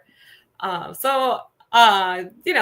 think it's nice to see authors doing something different as well, because it's like, why be a one-trick pony? You can write other things. I feel like, especially with authors that they stay too long in their series, like a lot of people were talking about like Harry Potter books. They're like, okay, when's this lady going to stop? She just keeps going and going and going with things and like spin-offs and stuff. It's people do want to see something different eventually. Yeah, I mean, I agree. I was excited to see something different, just to see what you would do, JP, with a more like mature target audience. Because I know Lore Stalkers often billed as like, easy horror to get into, easy horror to read. And it is. It's like it's good gateway horror, as I believe I've heard you describe it. So definitely recommend it. But it was fun to read Outer Demons, where you were diving a little more into horror. I have never tried to write YA horror, so I can't really speak to that. But I anticipated that there would be some darker themes and stuff, and I am one of those people that likes to read darker, moodier things. So I was excited to see where you'd go with it. But yeah. Jeremy, any thoughts on switching up stories? Or well, I personally, I always appreciate finding like something else from like an author or like a TV show or a director or something that is different. That's why after reading The Hitchhiker's Guide to the Galaxy, that whole series, however many times, I was excited to start reading like Dirk Gently's Holistic Detective Agency and just, fall into that for a little while. I don't know. I appreciate like a good difference, because if a series goes on too long, I've heard the comparison that like a good story is like a good bowel movement, in that it's only really satisfying once it's finished. And if it goes on too long, you risk pushing out your own internal organs, and that's not cool. But like in terms of writing, at a certain point, like the longer a story goes, the more time you have to spend with and develop characters, but the more time you also have to just write yourself into corners and circles and jump sharks and stuff like that. So I would rather a story be shorter than I want it to be, rather than go on way too long.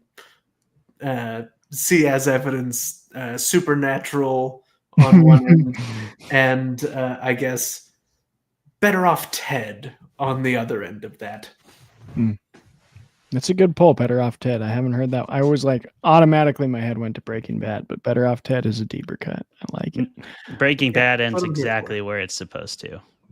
Yeah, it does. Yeah, that's different. Oh, sorry. I got the polls wrong. Yeah, I'm going. Yeah, Breaking Bad's in the middle. It's right in the middle. Yeah. Perfect. I have another question from Zeb that I'm going to also kind of tie a few of my, maybe waxing my own thoughts into this, because I think it's a really good question. It's pretty deep. Is this the pretentious question?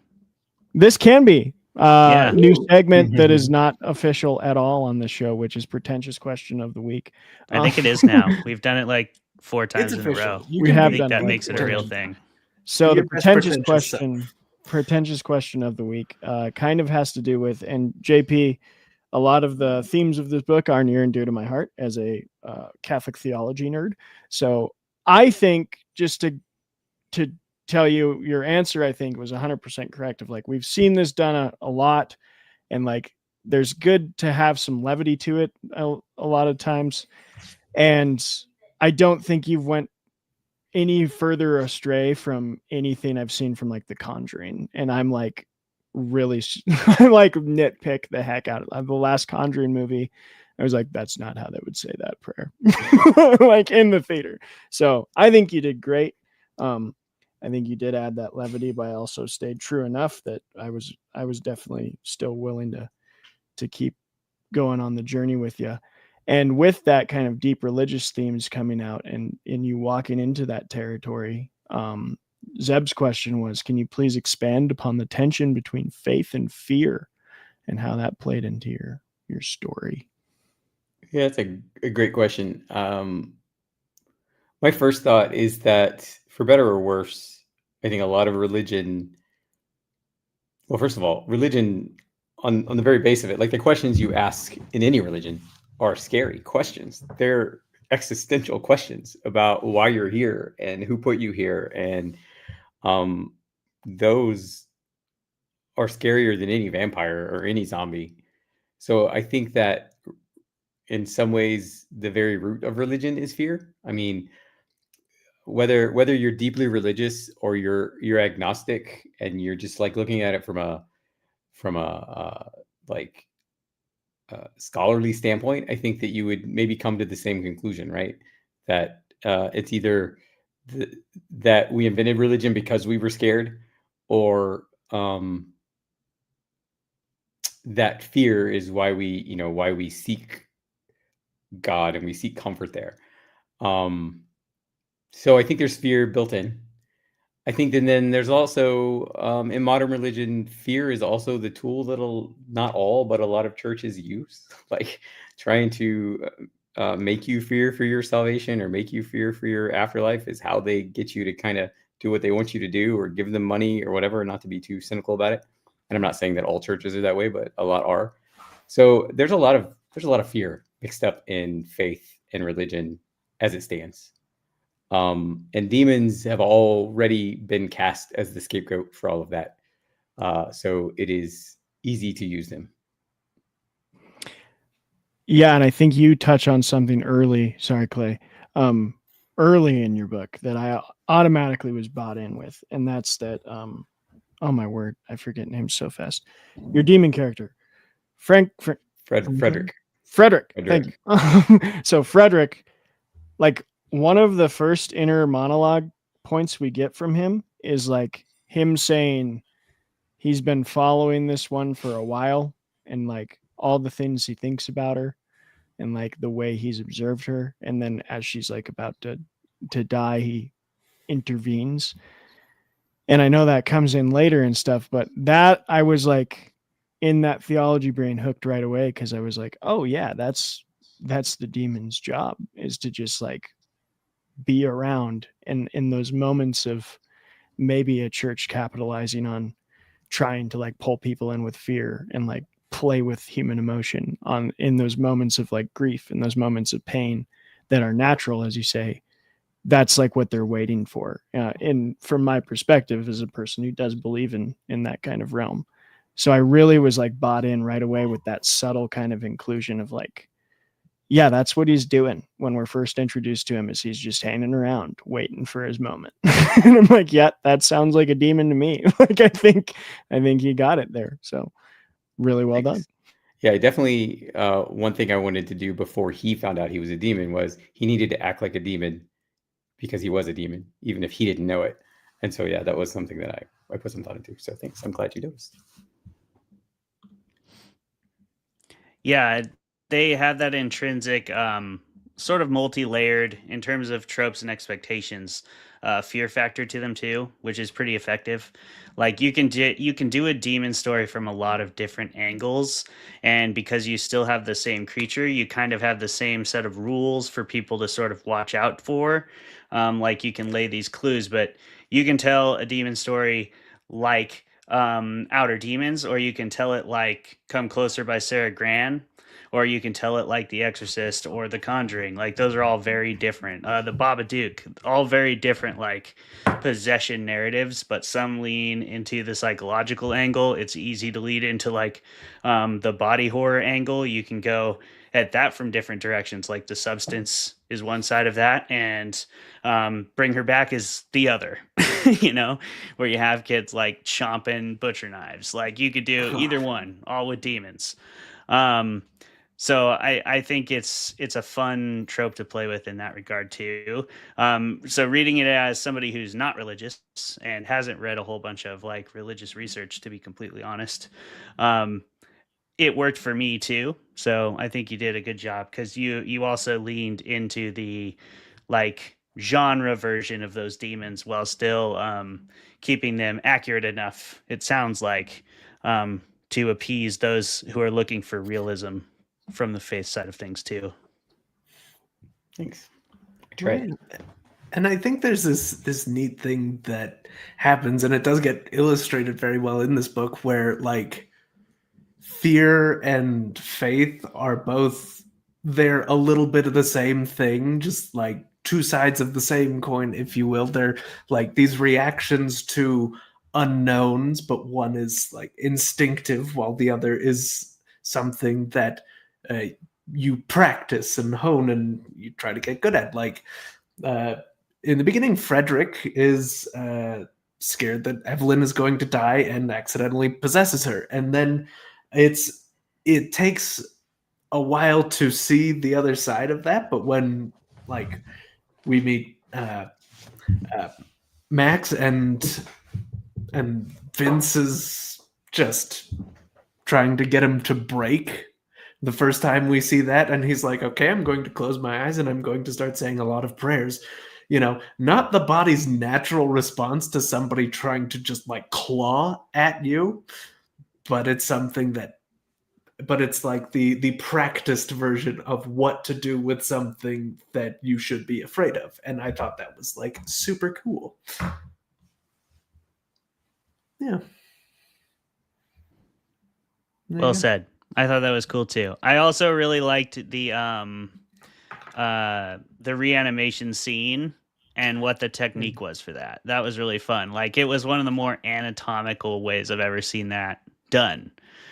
Which was interesting because it was like a spiritual entity manipulating it. So it was cool. I had a lot of fun with that. Maria, did you want to add anything to this about faith and fear? You guys already all said some really, really good points. It's always hard to be like the last person. But yeah, sorry, collecting my thoughts here.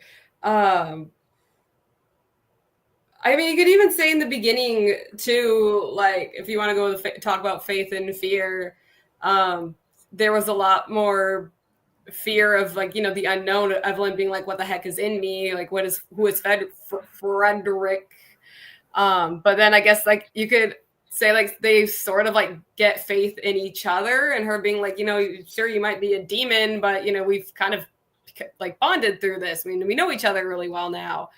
So even if he is this horrible entity of betrayal, like she's kind of come to like trust him a little more and be like, wait, do I actually want him gone? And like, do we want to get separated?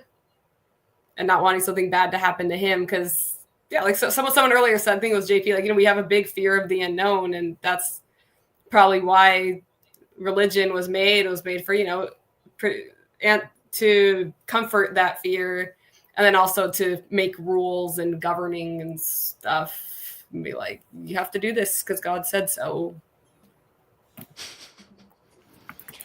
I think the dog. Nice. Very good. There.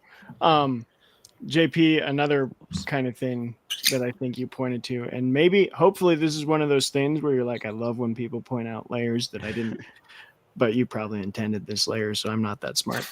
But I think you point to, I think the way our society specifically reacts now to spiritual things, which is something I focus on a lot of. Like, I also teach history, and like when you go back to medieval times, when you go back to the Middle Ages, and even into like the early Renaissance and Enlightenment periods, there is this kind of like taken for granted of the other world in a lot of the writings. And so they would come upon these unknown things and just name it a demon, probably. And I love that you put us in a world where in the mind of a character like Evelyn, whose immediate reaction is a modern sensibility of like, I'm probably schizophrenic and need to be in like an insane asylum. Like, oh, maybe I have, like, people might come under a strange pain, and instead of like I'm possessed, it's I hope I don't have cancer. Like it's a scientific answer that we come to, and I love when books point to that, because I think it's a really interesting topic. Whatever side you fall on it, it's a really cool thing to look at, of like what cool in the sense of it tickles my brain, but what do we take for granted, and what are the things that we automatically try and name in our world because of the views we have as a collective, kind of. Yeah, that's really cool. I would not say that I intended that on that level. I think with Evelyn, it was just, I think more than anything, it was like, how would I react if all that happened to me? What would my default stance be? It wouldn't be that I was possessed. And so I think that's where it came from. So so yeah, thanks. You did point out something, a layer that I did not think about consciously, at least when I wrote it. Got it. Nice, Trav. We'll put that one in the trophy case. Clay, I think, that's what I got for my main ones. So I know you really are dying to talk about this reanimation scene, and that might be a great place for us to wrap up our questions. I mean, yeah, we could do one more with that. JP, do you want to tell us what was your inspiration behind the animation scene, and what was some fun research you did to get that right the way you did? I don't remember doing like a ton of research. Like I did way more research into demons than I did about like the human body and how it would have to come back to life. I think I just did, some light Googling of like, okay, how's the body work, and what I already knew, I guess. That whole scene in general is fun to talk about, and probably, yeah, definitely one of the more fun ones to write in the book, because I am a pantser. I don't plot these things out.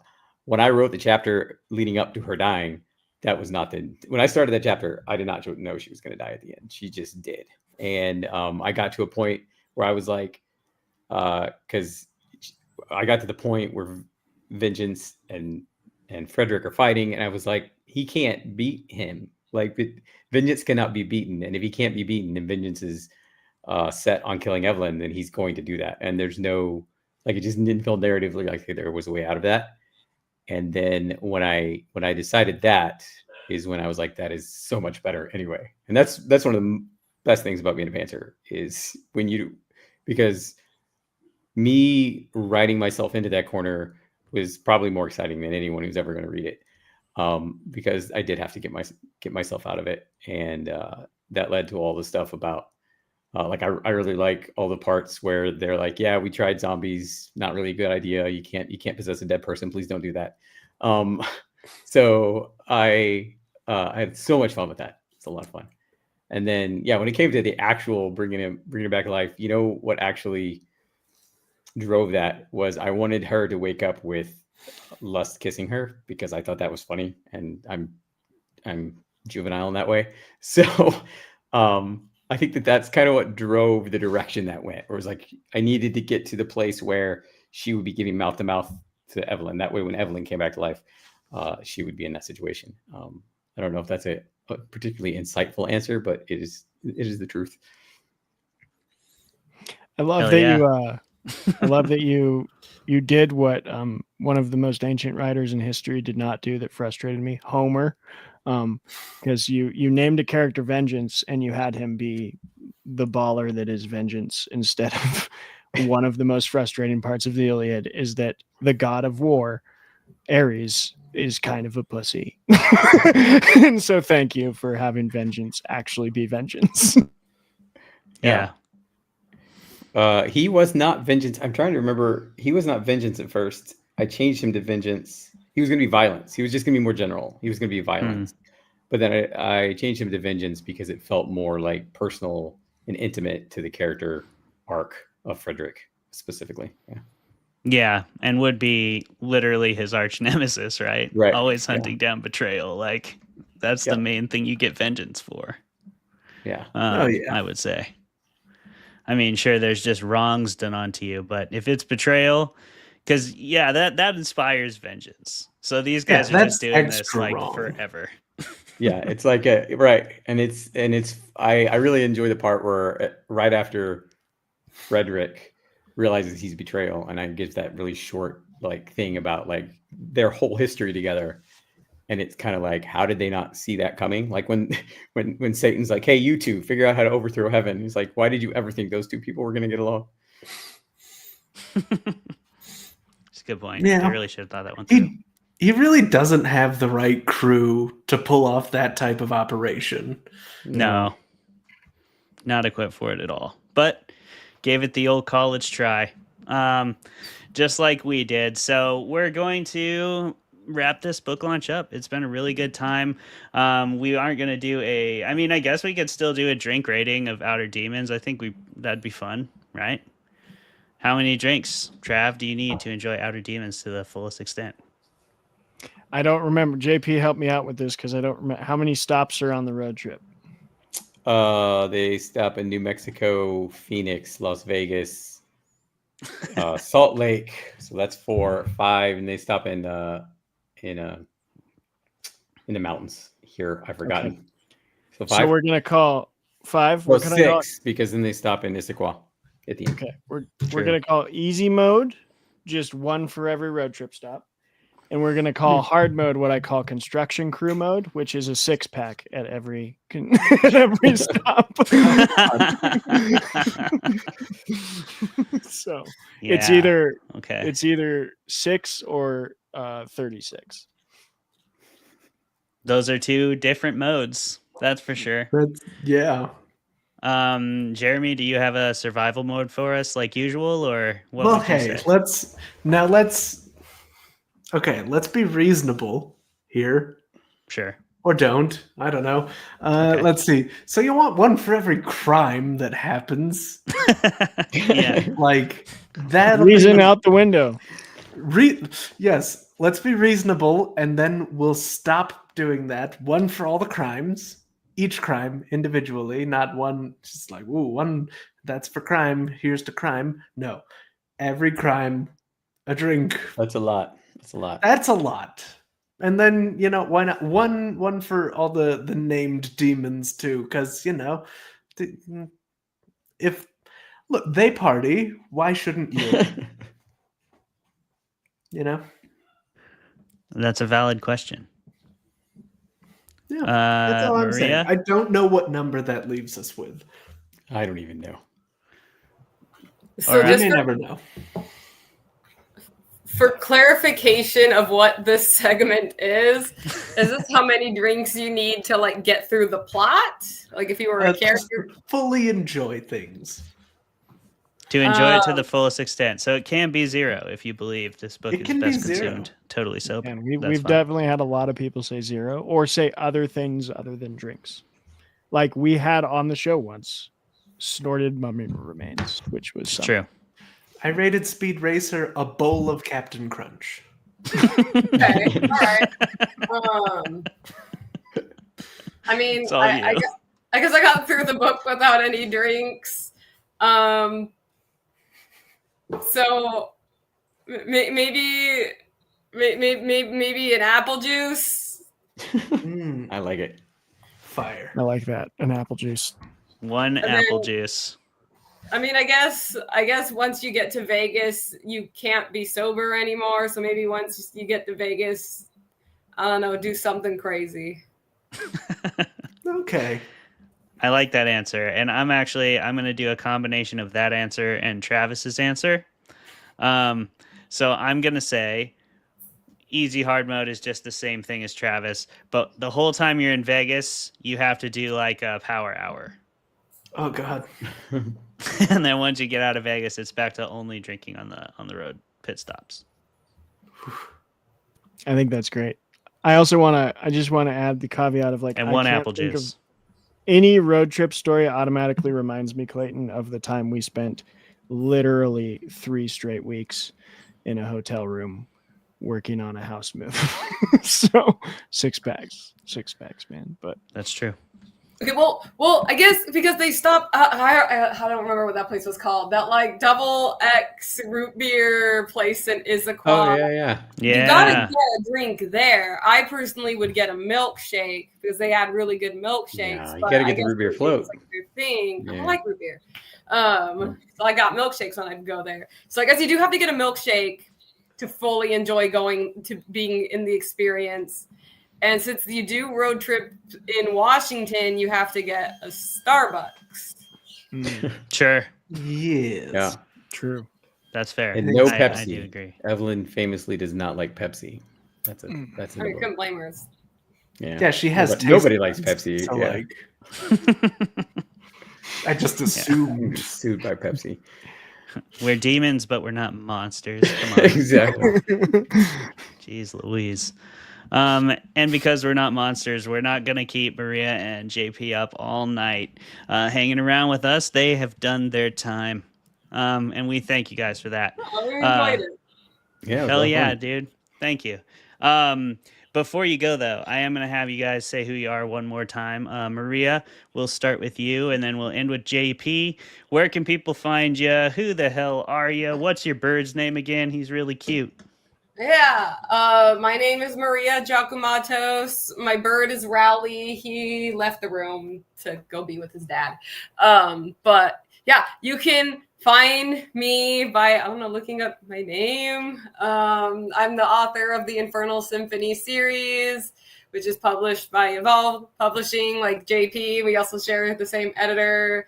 You can find me I guess on Facebook if you put in Maria Giacomatos. On Instagram I'm Spookachu. I think it's dot little X underscore X, like a little face.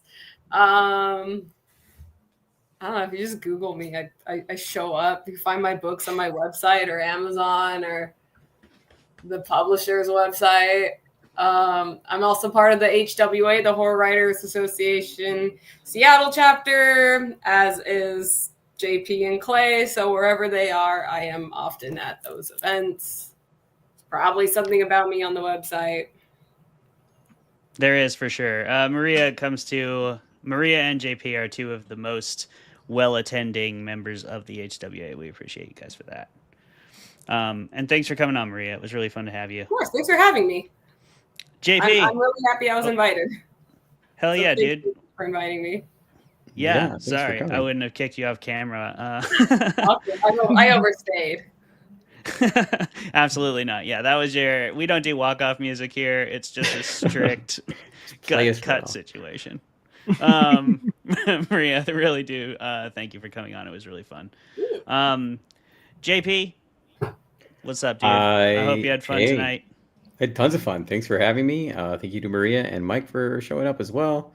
I am JP Barnett. I have a new book called Outer Demons. You can find me at jpbarnett.com, miraculously.